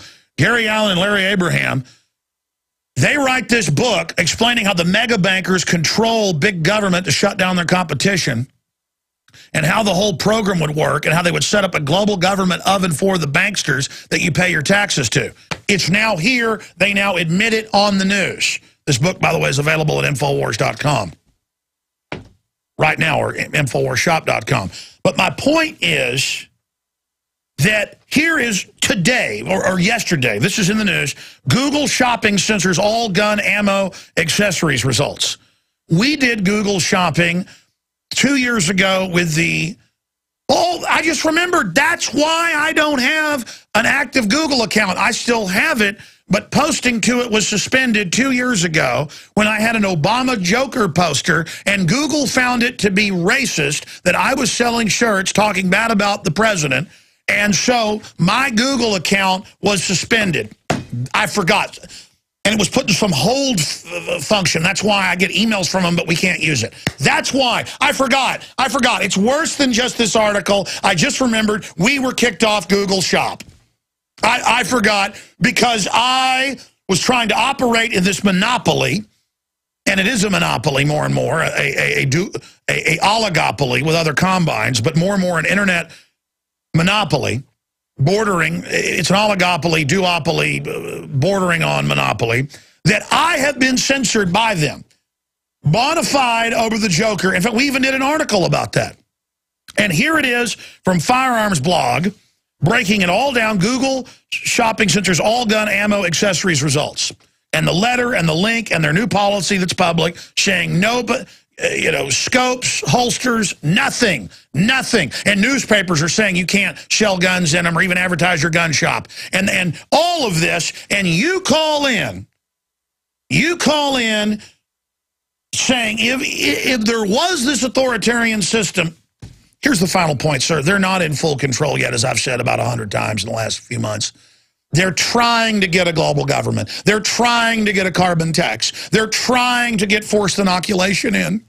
They're trying, and we're battling them as hard as we can over every square inch of this. And we need you to wake up to what's happened and to pick an issue and to fight for it, or we're going to lose everything.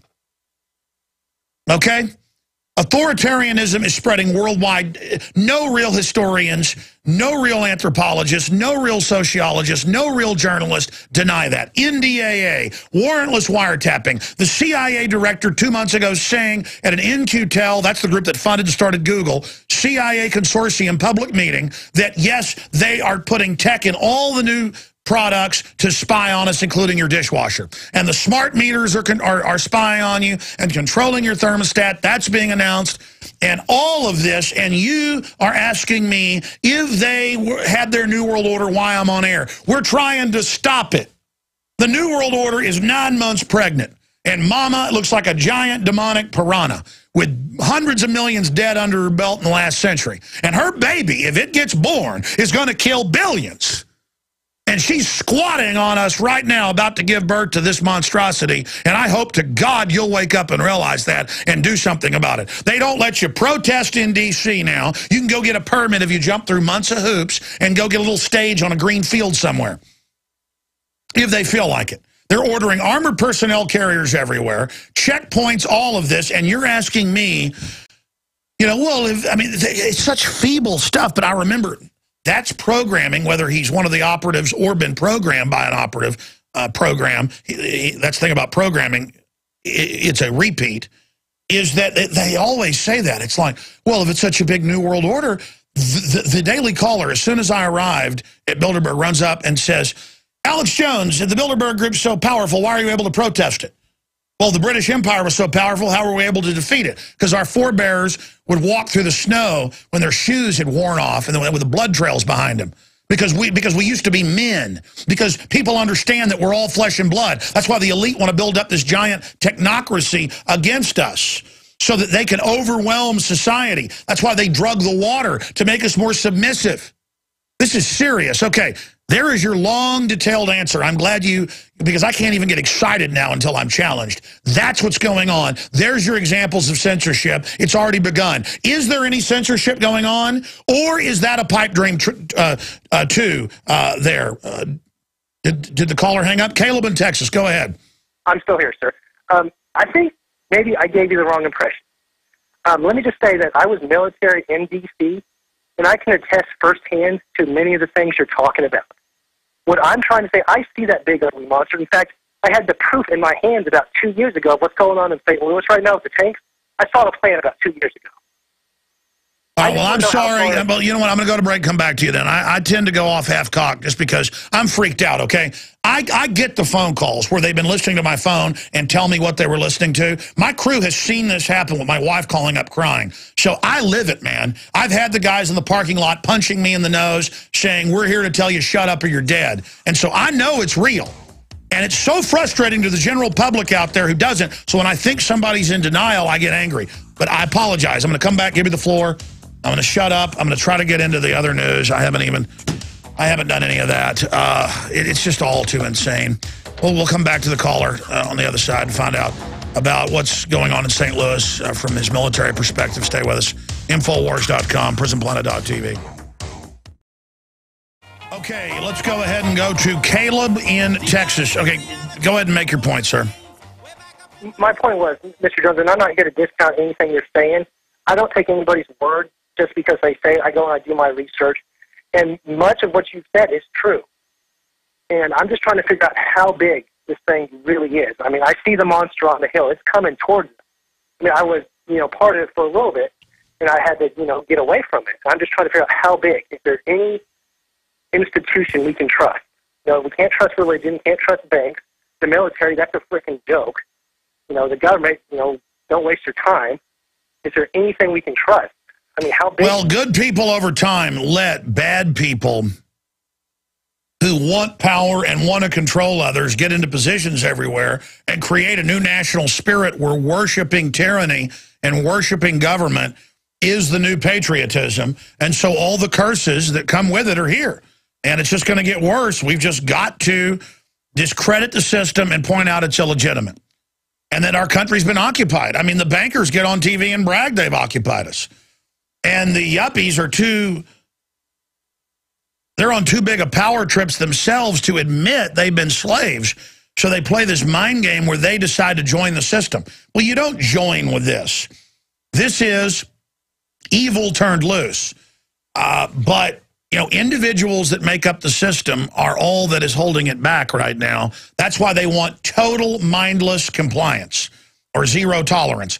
It's why they make a store clerk at the grocery store, and I've seen it, 80-something-year-old men buying pipe tobacco, old women buying a bottle of wine, look like great-grandma's grandma, and they got some zit-faced 18-year-old demanding to see their ID. And the old woman's hand shaking, giving it to her. It's just about the store clerk isn't allowed to think for themselves. The police aren't allowed to make a decision themselves. Everybody's got to do what they're programmed. The system wants programming. How do we beat programming? We start being our own person. That's how you deal with this. That's how you defeat the New World Order. That's why all over the country, I told people years ago, because it was in the local paper, people didn't believe it, because they had one of the city councilmen go, they could be growing marijuana in all these gardens coming up, and they're getting chickens too. That could be unsanitary. We need to make people get licenses to have gardens to make sure they're not growing marijuana. This from the government. Well, where did they go with code enforcement? In the old woman's backyard and cut down a few weeks ago. She's suing them. And they said, well, we do this to everybody. Our code says whatever we feel is objectionable. Remember the woman with the garden up in Michigan? They said, we find it objectionable. Nice, pretty little garden. But this old woman had one in the backyard. Not even the law. There's no law against it. They went in there, cut it down, and gave her a bill. This is who these people are, because we're prisoners to them. We're prisoners. And we're all guilty until proven slave. And that's why last night I got to have cops run up behind me, run my license plate, and then run around me. And I thought, well, maybe they're looking for somebody in a truck. I thought that for about 10 seconds till I saw them just speed up to the next person and pull them over. They were just randomly pulling people over. And that's not what America's supposed to be about. And I guess if I work late tonight, I'm not going to, but if I did work late tonight, I just get to go. Well, I'm getting in my car now. I get to go out and run the gauntlet. I get to go out and deal with all this. And there's all these excuses for it. Fine, folks. Does that answer your question? Yes, Mr. Jones. I appreciate your time. I appreciate you. Look, we're in what they call a pickle, or up the creek without a paddle. I mean, this is just, let me tell you, I've studied history, and let me tell you, this is the nastiest tyranny I've ever seen. I mean, we're in a lot of trouble, ladies and gentlemen. Harry Dent's going to be joining us, economist, researcher, made a lot of accurate predictions concerning the economy. He's going to be joining us, and we'll continue with calls as well. And I will also get into the whole power outage situation, give you my take on that. But I went off into a rant about censorship, how people, not the caller, I misunderstood him, but people in general. First, there's not going to be any censorship, and then as it begins, they start defending that. Saying, what's the big deal? Let's go ahead and go to Ben in Texas. Thanks for holding, Ben. You're on the air. Yes, sir. Alex? Yes. Hi. First-time caller. I I've been doing a lot of research online, and, I heard somebody on your show like last week, his statement was, we're the Patrick Henrys of our generation, when is it time to, take that step, into our own hands, the more violent step. And just my basic comment is, a group that does such a tragic act like 9/11, they would have no reservations, busting out, the big buttons on us. No, that's right. The people running things carried out 9/11. And I know why people don't want to admit that, even though it's just proofs everywhere, because it's scary. And no, but they're already planning to release bioweapons anyway, so we might as well fight them on our terms. And I don't mean start a fight, because they want to start a fight so they can have a civil war. We need to just totally end the info war while we still have somewhat of a free internet, absolutely discredit these people so that they are so paralyzed with exposure they can't stage big events and then pose as the saviors. We're in a death race, sir. That's what I try to get across to people. This is life and death. I almost punch myself in the face every day after the show that I wasn't hardcore enough, I wasn't focused enough, I didn't have enough eloquence to really get it across to people that we're 2 seconds to midnight, that these are the most vicious murdering killers. The United Nations, on record, is in Honduras and, Uganda and other countries lining up villagers and shooting them to take their property. And the United Nations is on record kidnapping kids by the hundreds of thousands for slave labor, snuff films, sex slaves, and it's even in the news as the thing. I mean, it's just pure evil. Federal Reserve, pure child-raping, narcotics-selling, scum of the earth criminals. See, folks, you side with this system in any way, okay? You are absolutely signing on with El Diablo. You might as well. I've told people, folks, if you're not going to fight this system, you might as well just go ahead and go join the Church of Satan. Why not go all the way?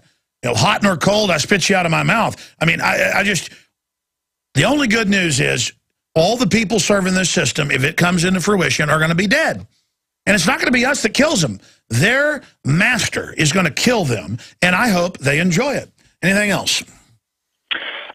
Just talk about 9/11 more. That's the only thing that I would offer you as constructive criticism. And the only thing that I can see us breaking, this evil, just pure evil is, Martin Luther King and Gandhi. We need nonviolence. There's a better way to live life. No, I agree with you. And, clearly they blew up Building 7 and the rest of it. And I mean, did you know I was the guy that day one said it was an inside job? I did about a year ago. My friend, a good friend of mine, sends you a lot of music, and he's been turning me on. No, but I mean, I just had people contacting me going, "Did you know 9/11 was an inside job?" And I'm kind of like, "Really? Didn't know that." I said it 6 months before, 2 months before. I said they'd blow up the World Trade Center before it happened and blame it on bin Laden.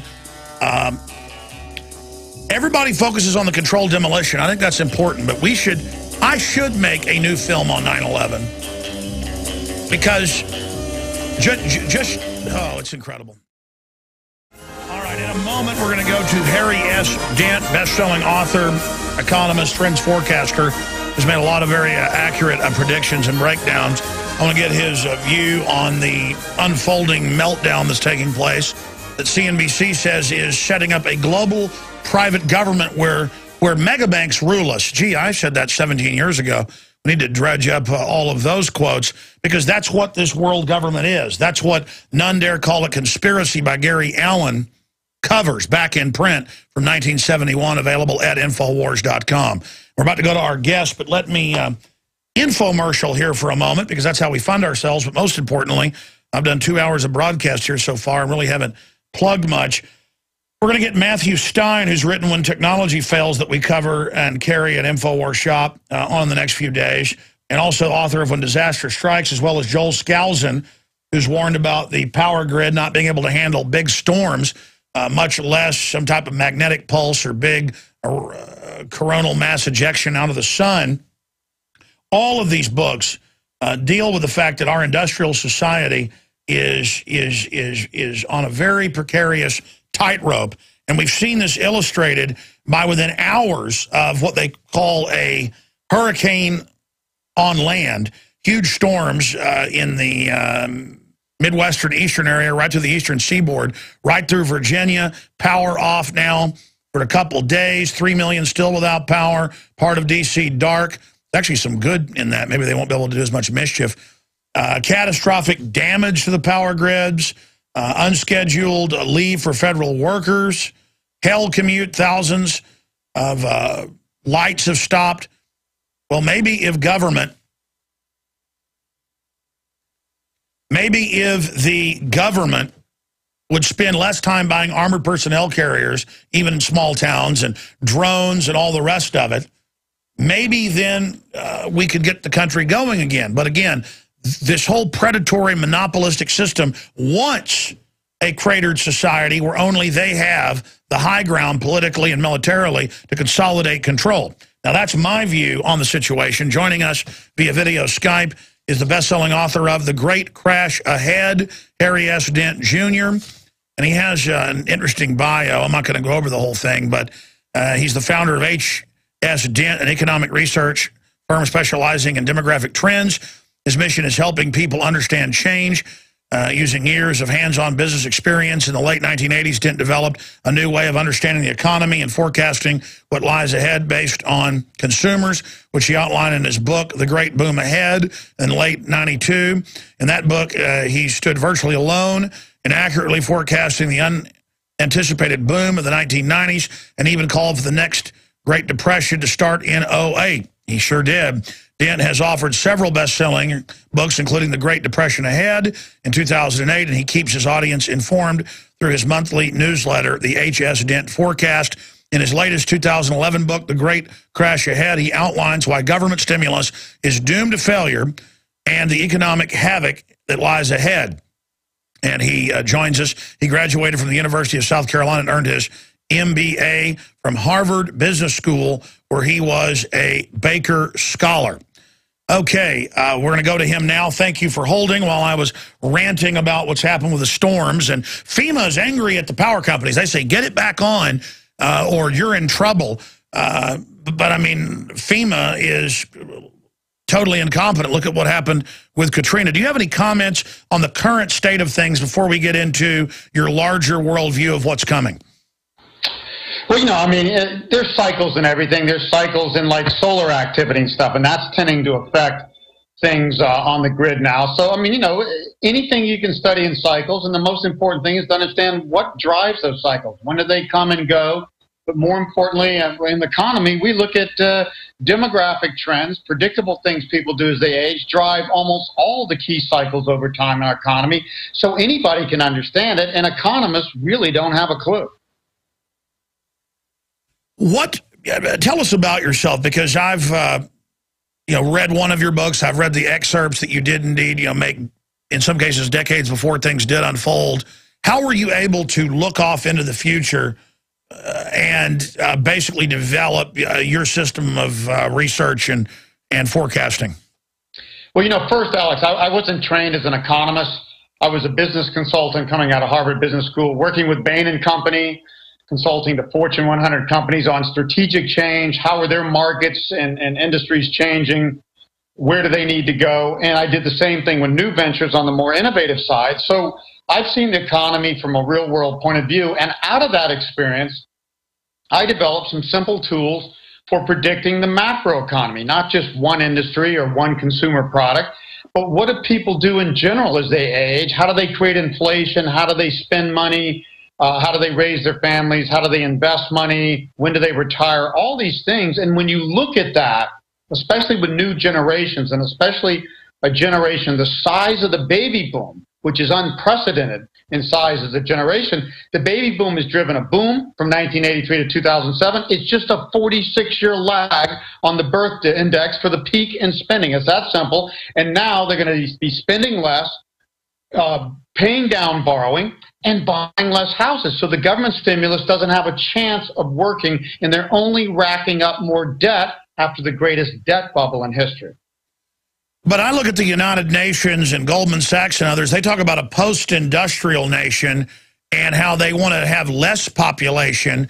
But they know full well that a boom in population actually, generally in history, creates a boom in the economy over time. Now the baby boomers are getting ready to retire. So right on time, the banksters are making sure that everything implodes. So whatever's paid back is paid back in inflated dollars. What do you expect to see in the future? You've accurately predicted these trends. What's happening in Europe? What's happening here? A lot of metrics say we're already in a depression. They claim we were out of a recession 3 years ago and that pigs fly. What do you see coming in the future? Well, first of all, Japan proves this point that slowing population and aging is not good for the economy. You need young people to innovate when they're young, enter the workforce, raise families, work hard, earn money, and they're the ones that support the older people anyway. Japan baby boom peaked just before and right after World War II, a decade or more ahead of Europe and the United States, and guess what? Their economy started to tank. They had their real estate bubble, their stock bubble, everything we've seen a decade or so ahead of us, and now we're going into the same thing. So Japan proves if you don't have more young people, if people don't have kids and raise kids, or if you don't encourage qualified immigrants, it's hard to continue to grow because older people slow down and young people rev up. So Japan is already in a long-term downturn. All the stimulus in the world has not turned around their economy. It's eased the pain, but it has not turned around the economy. Europe is now the next. Southern Europe is the next fastest aging, and then East Europe and Russia, and then the U.S., and ultimately even China is going to age faster than the U.S. coming ahead, and the world ahead is going to boom largely in the emerging countries from Southeast Asia and India around the world. But all developed countries, as we've gotten richer and more urban, we have less kids, and then kids on a 46-year lag tell you where the economy's going, and most economies are going sideways at best in America and down in places like Southern Europe and Japan. And here in the United States, there are really, I guess, three different types of people. There are folks that are willing to work 3 or 4 jobs to live a middle-class life or to try to survive and not go on welfare. There are kind of the nouveau riche types that want to sit around lazy and don't want to, work. And then I guess you've got kind of the whole bureaucratic class. And I guess you got the welfare class, too. I mean, there's more than 3 groups. The point is, there's less and less people that are willing to work, and the government and the bureaucrats and the welfare people look at us with hate. They talk bad about us all day. They say we're trash, we're filth. There's never enough money we can pay them. So what's going to happen is it all collapses, and there's not enough of us to pay for armored vehicles on every corner or drones to watch us because the government wants to keep their milk cows behaving. Well, basically, it takes crisis for people to get reality, and we're not there yet. We started in 2008, but the government bailed us out of all of that, stimulated out. We've had debt growing almost 3 times the rate of our economy since the early 1980s. We've had constant government deficits since the early 1970s, constant trade deficits. We and most other countries in Europe, especially Southern Europe, have been living off of debt, not just our own natural work habits and increase in productivity and GDP. We've been living off debt. So this downturn will bring reality, and people start to realize that the entitlement systems we have are not even remotely affordable decades in the future. Young people have no chance of getting the benefits that older people have gotten, and even older people will get less. Our support systems for people who don't work are going to have to come into some question. I mean, you need some safety net, but not an endless safety net. So I think you're getting a big reality crisis in the next several years. Well, I agree with you, but I mean, what about... But I mean, look, the social engineers know this. I mean, they put out one type of economic forecast for the slaves, for the cattle as they see us. But I mean, they just said they're going to euthanize all the old people. That's how they're going to pay for it. I mean, their answer is just shrink the economy and instead of trying to build it up.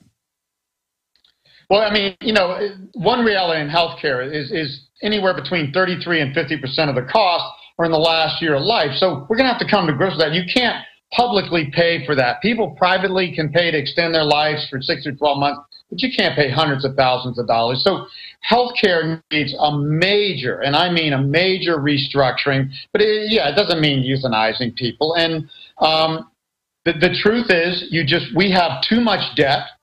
accumulated over decades. We need to restructure private debt, 42 trillion.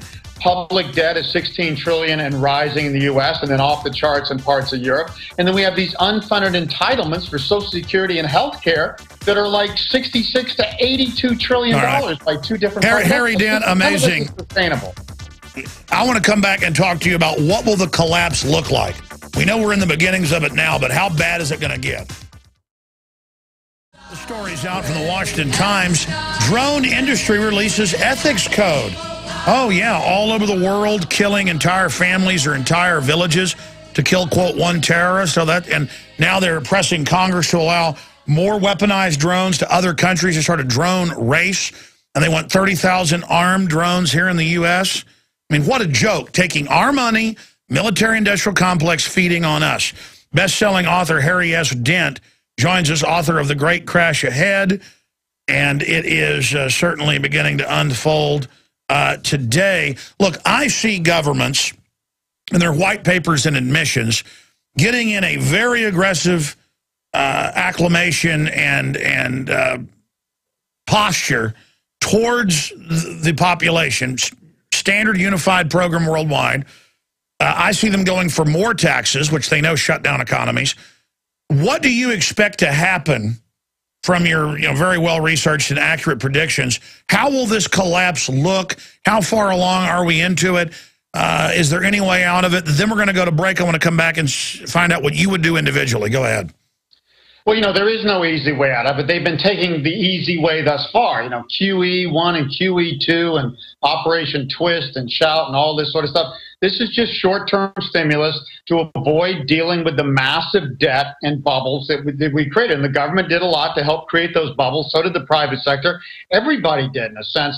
But you have to get out of the bubble to recover from this. You have to restructure debt. You have to let the economy slow down. You'll have to let businesses get more efficient. So it's a natural free market process that they are preventing by just keeping the economy stimulated. They're keeping the bubble going. The government puts money in the banking system. The banks turn around and reinvest that money, since they're not lending it to businesses and people, into the government bonds to keep their interest rates low so they can keep borrowing and running deficits. It's not a sustainable situation. It's very irresponsible.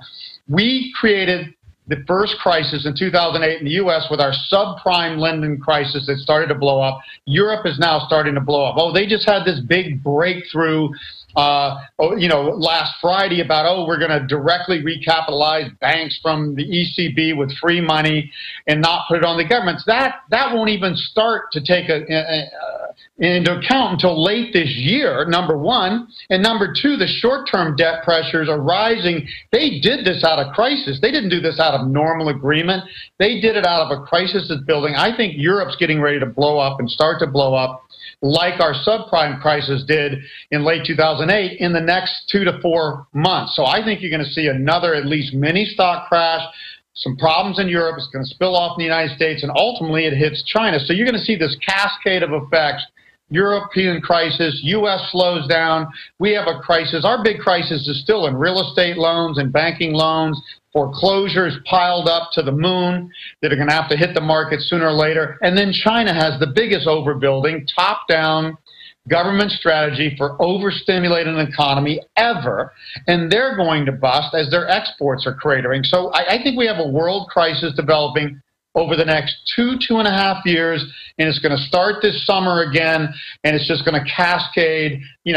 Late. I think the most dangerous time for investors and businesses, second half of this year, and the second half of 2013, and again, mid to late 2014, before we shake out all this debt, get down to reality about our entitlements and everything else, and get to a position where we can grow again. You cannot grow with all this debt in our economy in Europe or in the United States or anywhere. It's like trying to run again with a 300-pound weight on your back. You have to deleverage the debt. The free market systems did this rapidly in the early 1930s, and after 3 years, we came roaring out of the Great Depression.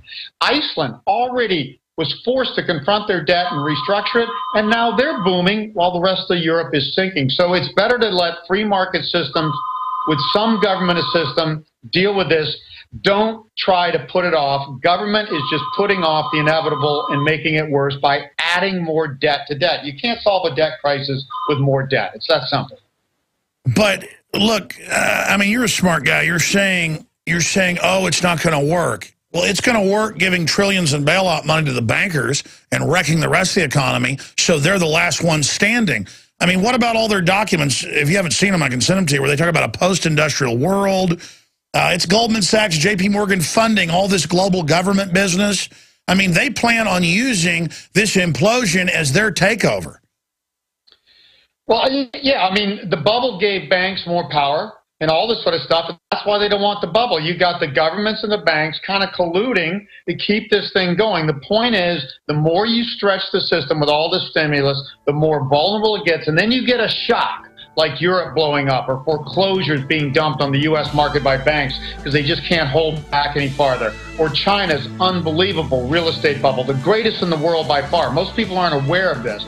That starts to implode. Once things like that start to implode, the system can't handle the shock. Okay, stay there. Long segment coming up. Harry S. Dent Jr., amazing guest. We're going to be right back with him.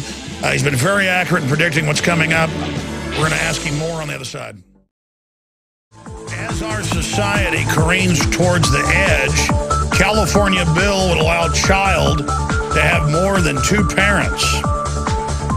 And Anderson Cooper told us something we didn't know, that he's gay. Really? Anderson Cooper, we couldn't tell? You know, my whole issue is I'm just sick of hearing about it. I don't care. I started turning on the television. Every time I turn on CNN, it's Anderson Cooper talking about gay people. I mean, it's just like, is there anything else in the universe other than this?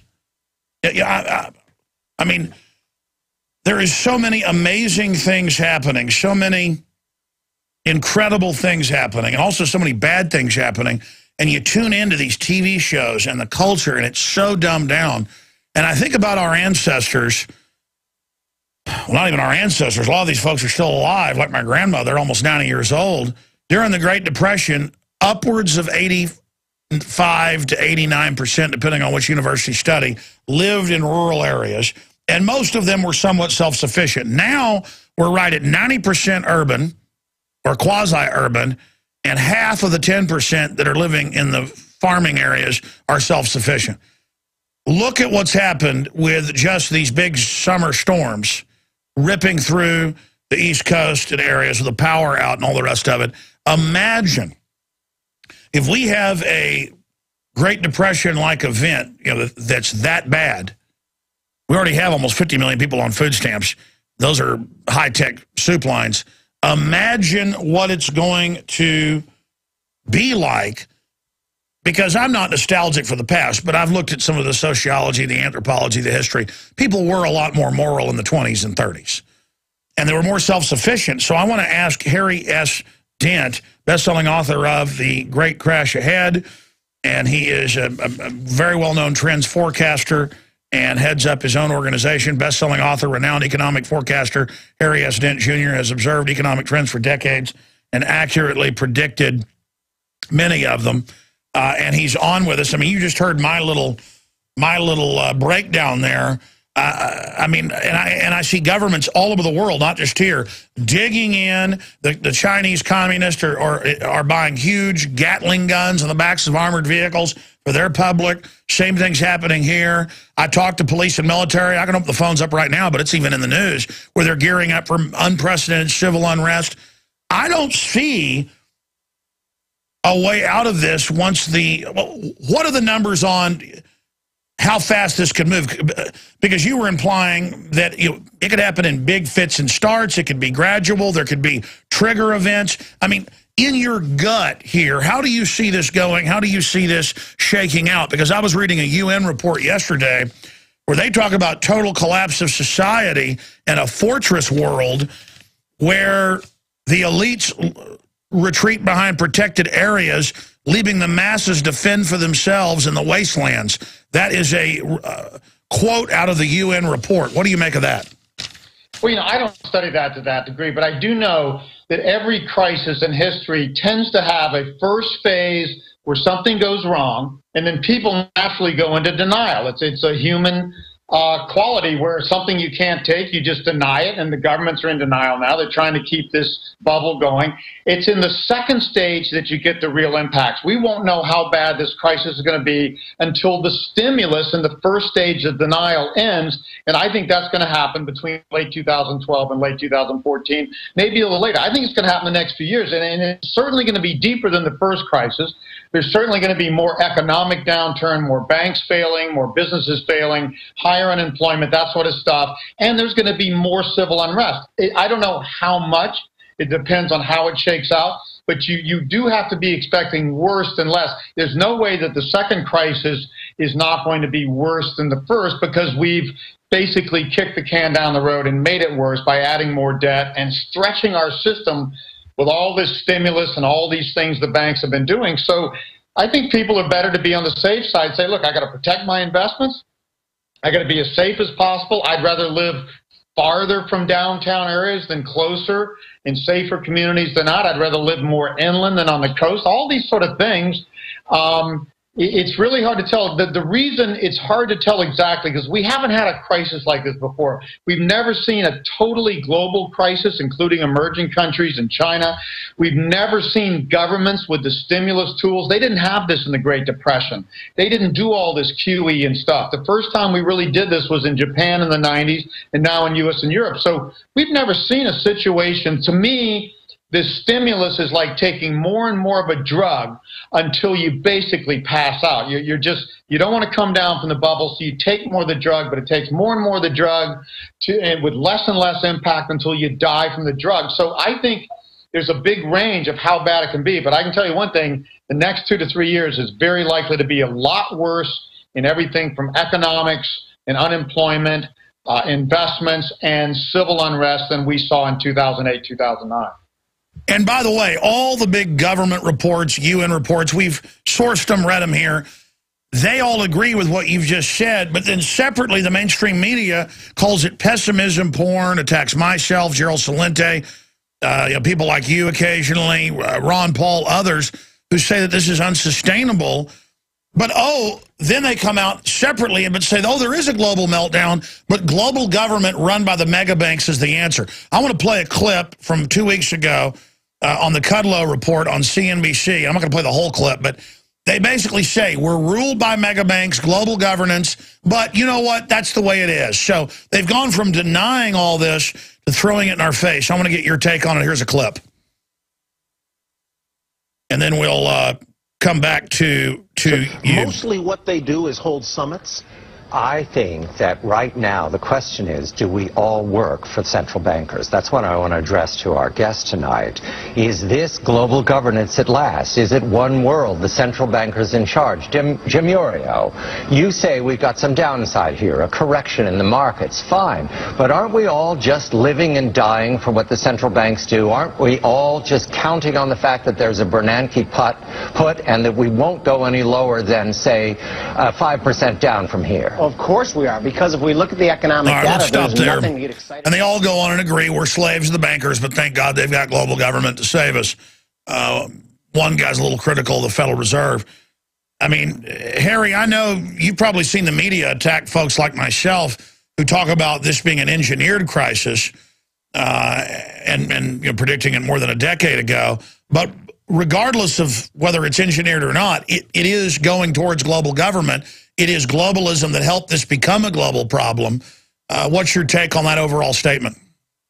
Well, I mean, we've grown forever, over centuries, from smaller communities into states and nation states and nations, and then now globalism.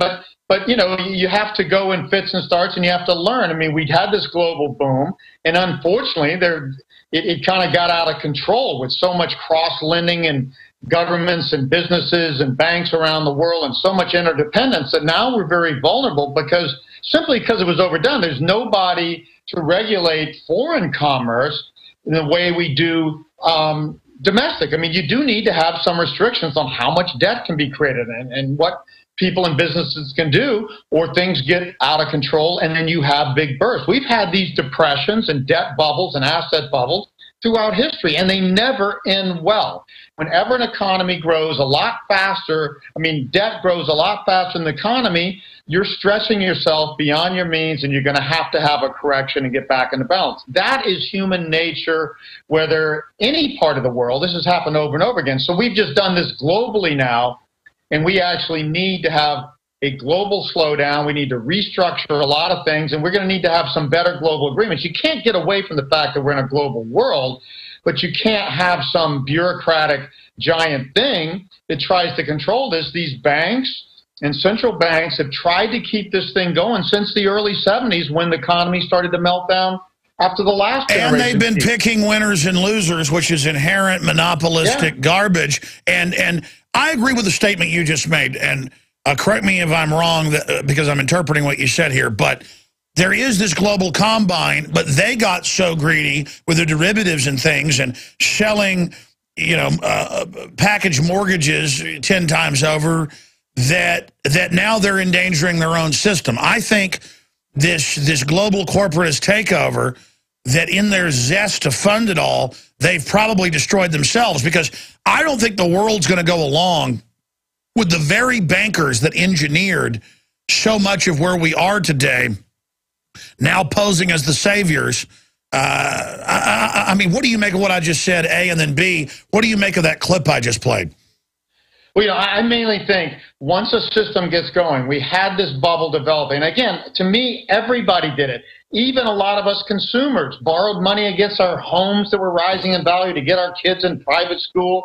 We bought homes we couldn't afford. We speculated in homes. We speculated in tech stocks. The rating agencies turned a blind eye when all these debt leveraging and new things were happening. Government. We took the bait. We took the bait. Everybody did it. We took the bait, though. Once a bubble gets going, nobody wants it to stop, especially the people most in control, which are the governments and the financial institutions. They benefited the most, especially financial institutions. And I agree with you in the sense that if you created this bubble and you benefited the most, you're going to be the ones that get hurt the most when it goes down. That's why they're trying so hard. If we let this bubble deflate, home prices are going to become affordable to young people again. Debt's going to be restructured down. Healthcare costs are going to stop going up at the speed of light.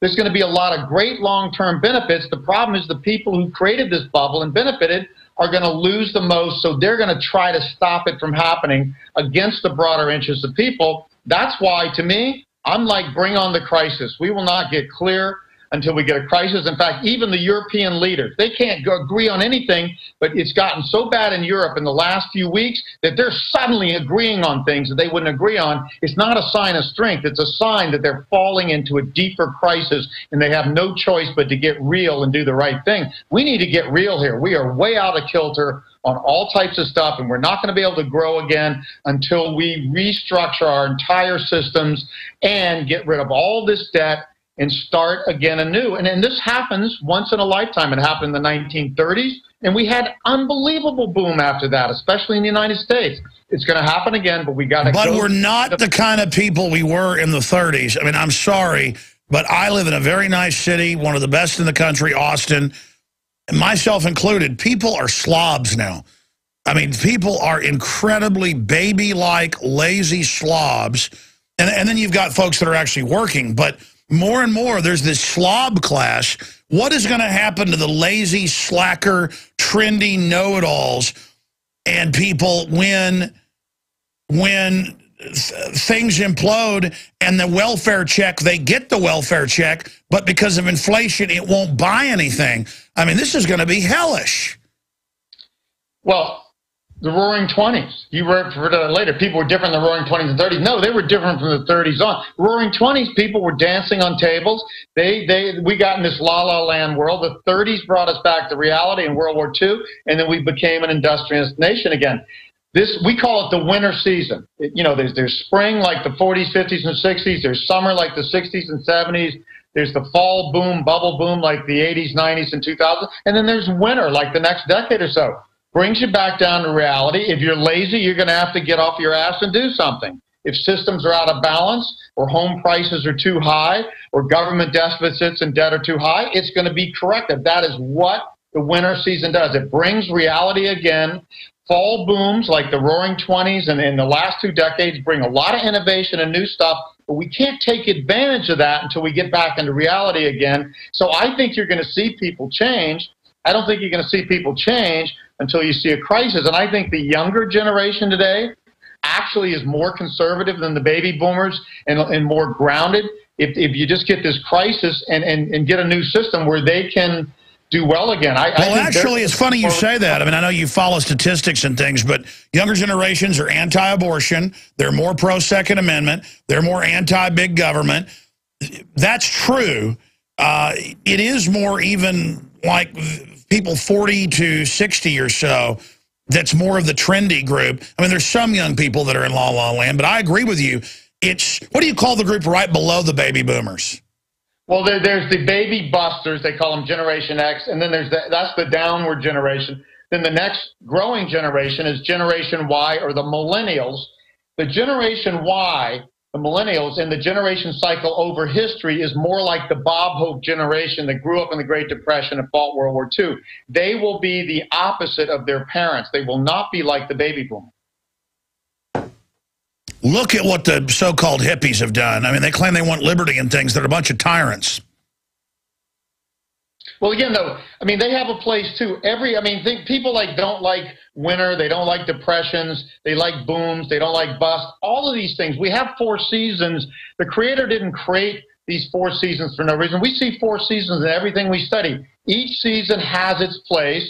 The baby boom, hippie types, they're very creative, and they create a lot of breakthrough technologies because they're like kids. They start anew, but then you have to grow up, and then the next generation is going to be more mature and is going to be different. The Henry Ford generation was before the Bob Hope. They were the people who were, roaring '20s and all this stuff, and artists and stuff. They were more creative, and they created cars and automobiles and all these things and phones. But it was the Bob Hope generation that brought it into mainstream practical application. So these generations are different. They're supposed to be. But the baby boomers are aging, and they're waning. The next generation is going to have more influence, but they need to get all of this excess from the past, all of this debt, all of these excessive regulations and structures out of the way so they can move forward. We'll see what they're like when the baby boomers in the past gets out of the way. I think sure, but these cycles are studied, and if you look at governments, militaries, they're all addressing what you're talking about, Mr. Dent, but they're saying that they're going to artificially, with technology and propaganda, manipulate it and use this crisis to be the final season, a scorched earth, or like a volcanic eruption, and bring in a tyranny from a conscious perspective. I mean, you're an informed guy. Certainly you've run across those writings and plans and stuff that's being developed.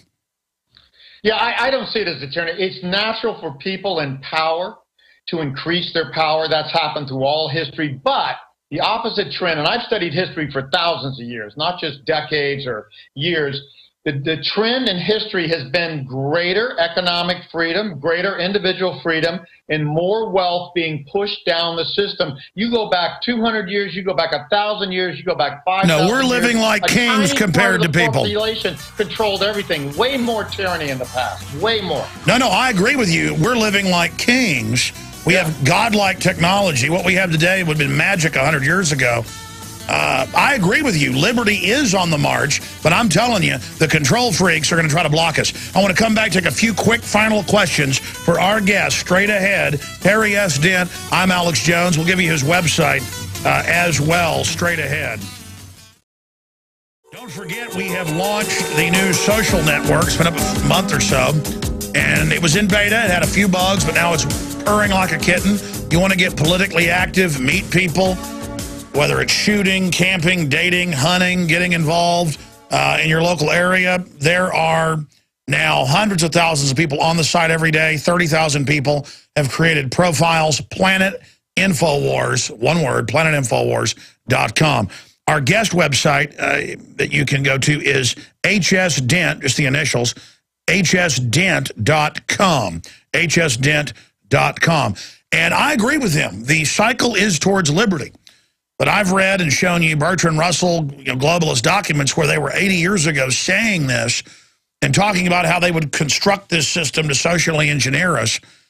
but they're bucking the course of history.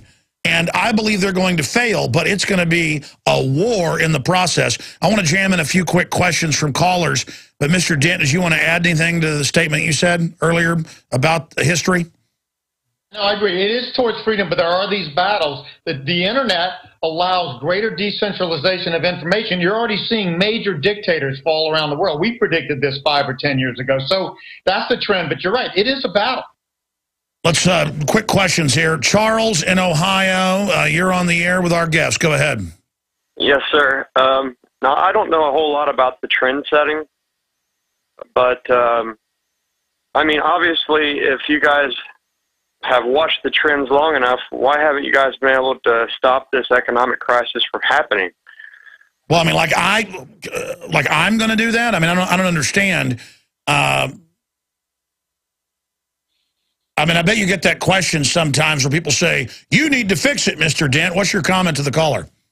Well, I can't. I mean, I've had people recommending me to leading politicians and people. They're not going to listen to me because what I say isn't acceptable to them. They're trying to defend the system. They're doing what they do. In fact, I tell people we've been able to predict all the trends in the economy broadly without looking at politics. The politicians don't matter that much long term. They don't want to hear that either. So, no, what we tell people individually, you got to do what you can do. You know, you can't change the winds, but you can reset your sails is what I always say. Yeah. None of us is in charge. Yeah, that's how you're going to beat this, is getting self-sufficient, waking those up around you so that as things go into this cycle of collapse, you're ready. You know, the best thing you can do is take care of yourself, Charles, and try to wake up some people along the way so that people aren't caught flat-footed. Do you understand that? Yes, sir. I had one other thing I wanted to talk to you about. Okay, we're almost out of time. I'm going to put you on hold and come back in overdrive. I'm going to go to Janet, too, in New York, listening on WASB 1310. But let's real quick. Malcolm in Texas. You got about 30 seconds. Go. Okay, yeah, I just wanted to ask you how much you think the downgrades of the banking system are because of foreign bond exposure, and also how much do you think the shadow banking system is going to start affecting the real retail side of things? Great question.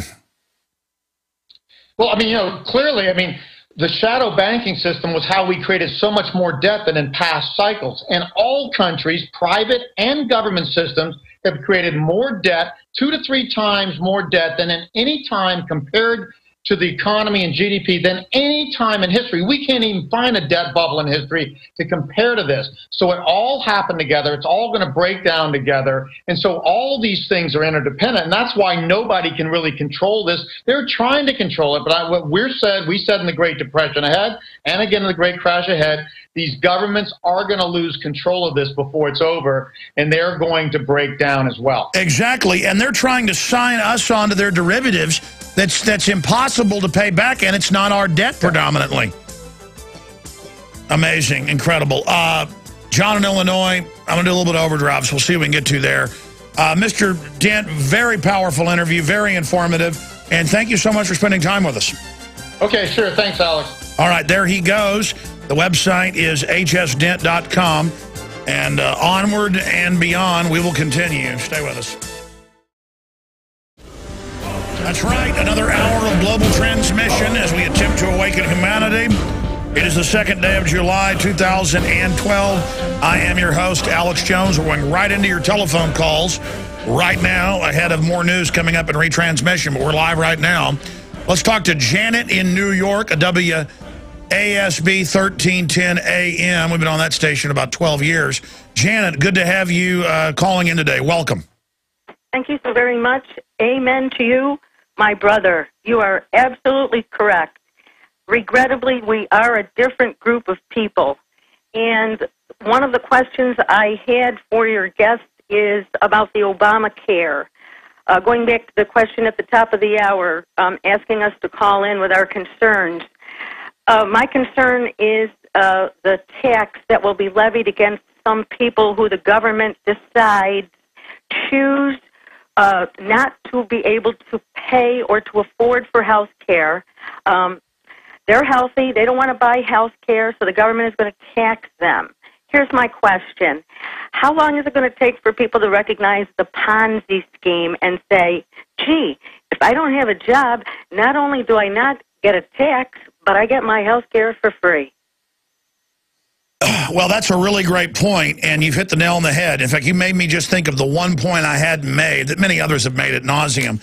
This is designed, and Michael Moore pretty much admitted it, to bankrupt health care. You know, it's a tax to the insurance companies. It'll be, the illegals are going to pour in, already do. They get their kids paid for, and then the child's a U.S. citizen. It's designed to bankrupt things. And it's a tax also to the IRS because they get penalties and interest, and they keep that part. So it's the government in our health care. But it's designed to bankrupt things on purpose, and it will do it. And it's got tens of thousands of doctors are quitting because they know what this means. It's not about them making money. Specialist doctors make millions. Your average doctor, you can look this up, or dentist, is making less than they were making 20 years ago. A lot less. I mean, you think a regular person has bills?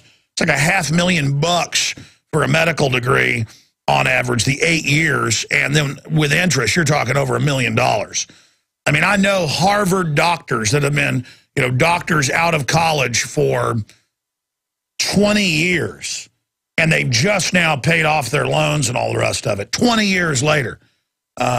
So everybody's like, oh, the rich doctors, they're greedy. Okay, folks, best healthcare system in the world, been screwed up by government, now it's going down the drain. Good to hear from you. Great point, Janet. John in Illinois, I know you were for the guest, but he had to leave us. Go ahead and make your point. Yeah, well, I just had a quick thing for regarding Max Kaiser's rant a couple months ago when he spoke about how Jamie Dimon threatened MF Global's John Corzine. So I was actually just asked Harry if he agreed with that, if it was in fact actual, and then also, does that have anything to do with the $2 billion loss that J.P. Morgan Chase recently admitted to? I mean, is there a connection between that, or what's going on with that? Yes, I believe that loss was connected.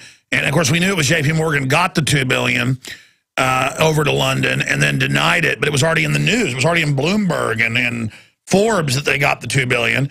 And then it was $800 million, $1.3 billion, $1.6 billion that was owed back. And we hear all these different numbers. But best I can tell, they gave back about $1 billion to investors, farmers, and people that were hedging their bets and kept the rest of it. So I don't think it would be a $2 billion loss. But look, now they're saying they're sitting on top $9 billion in losses.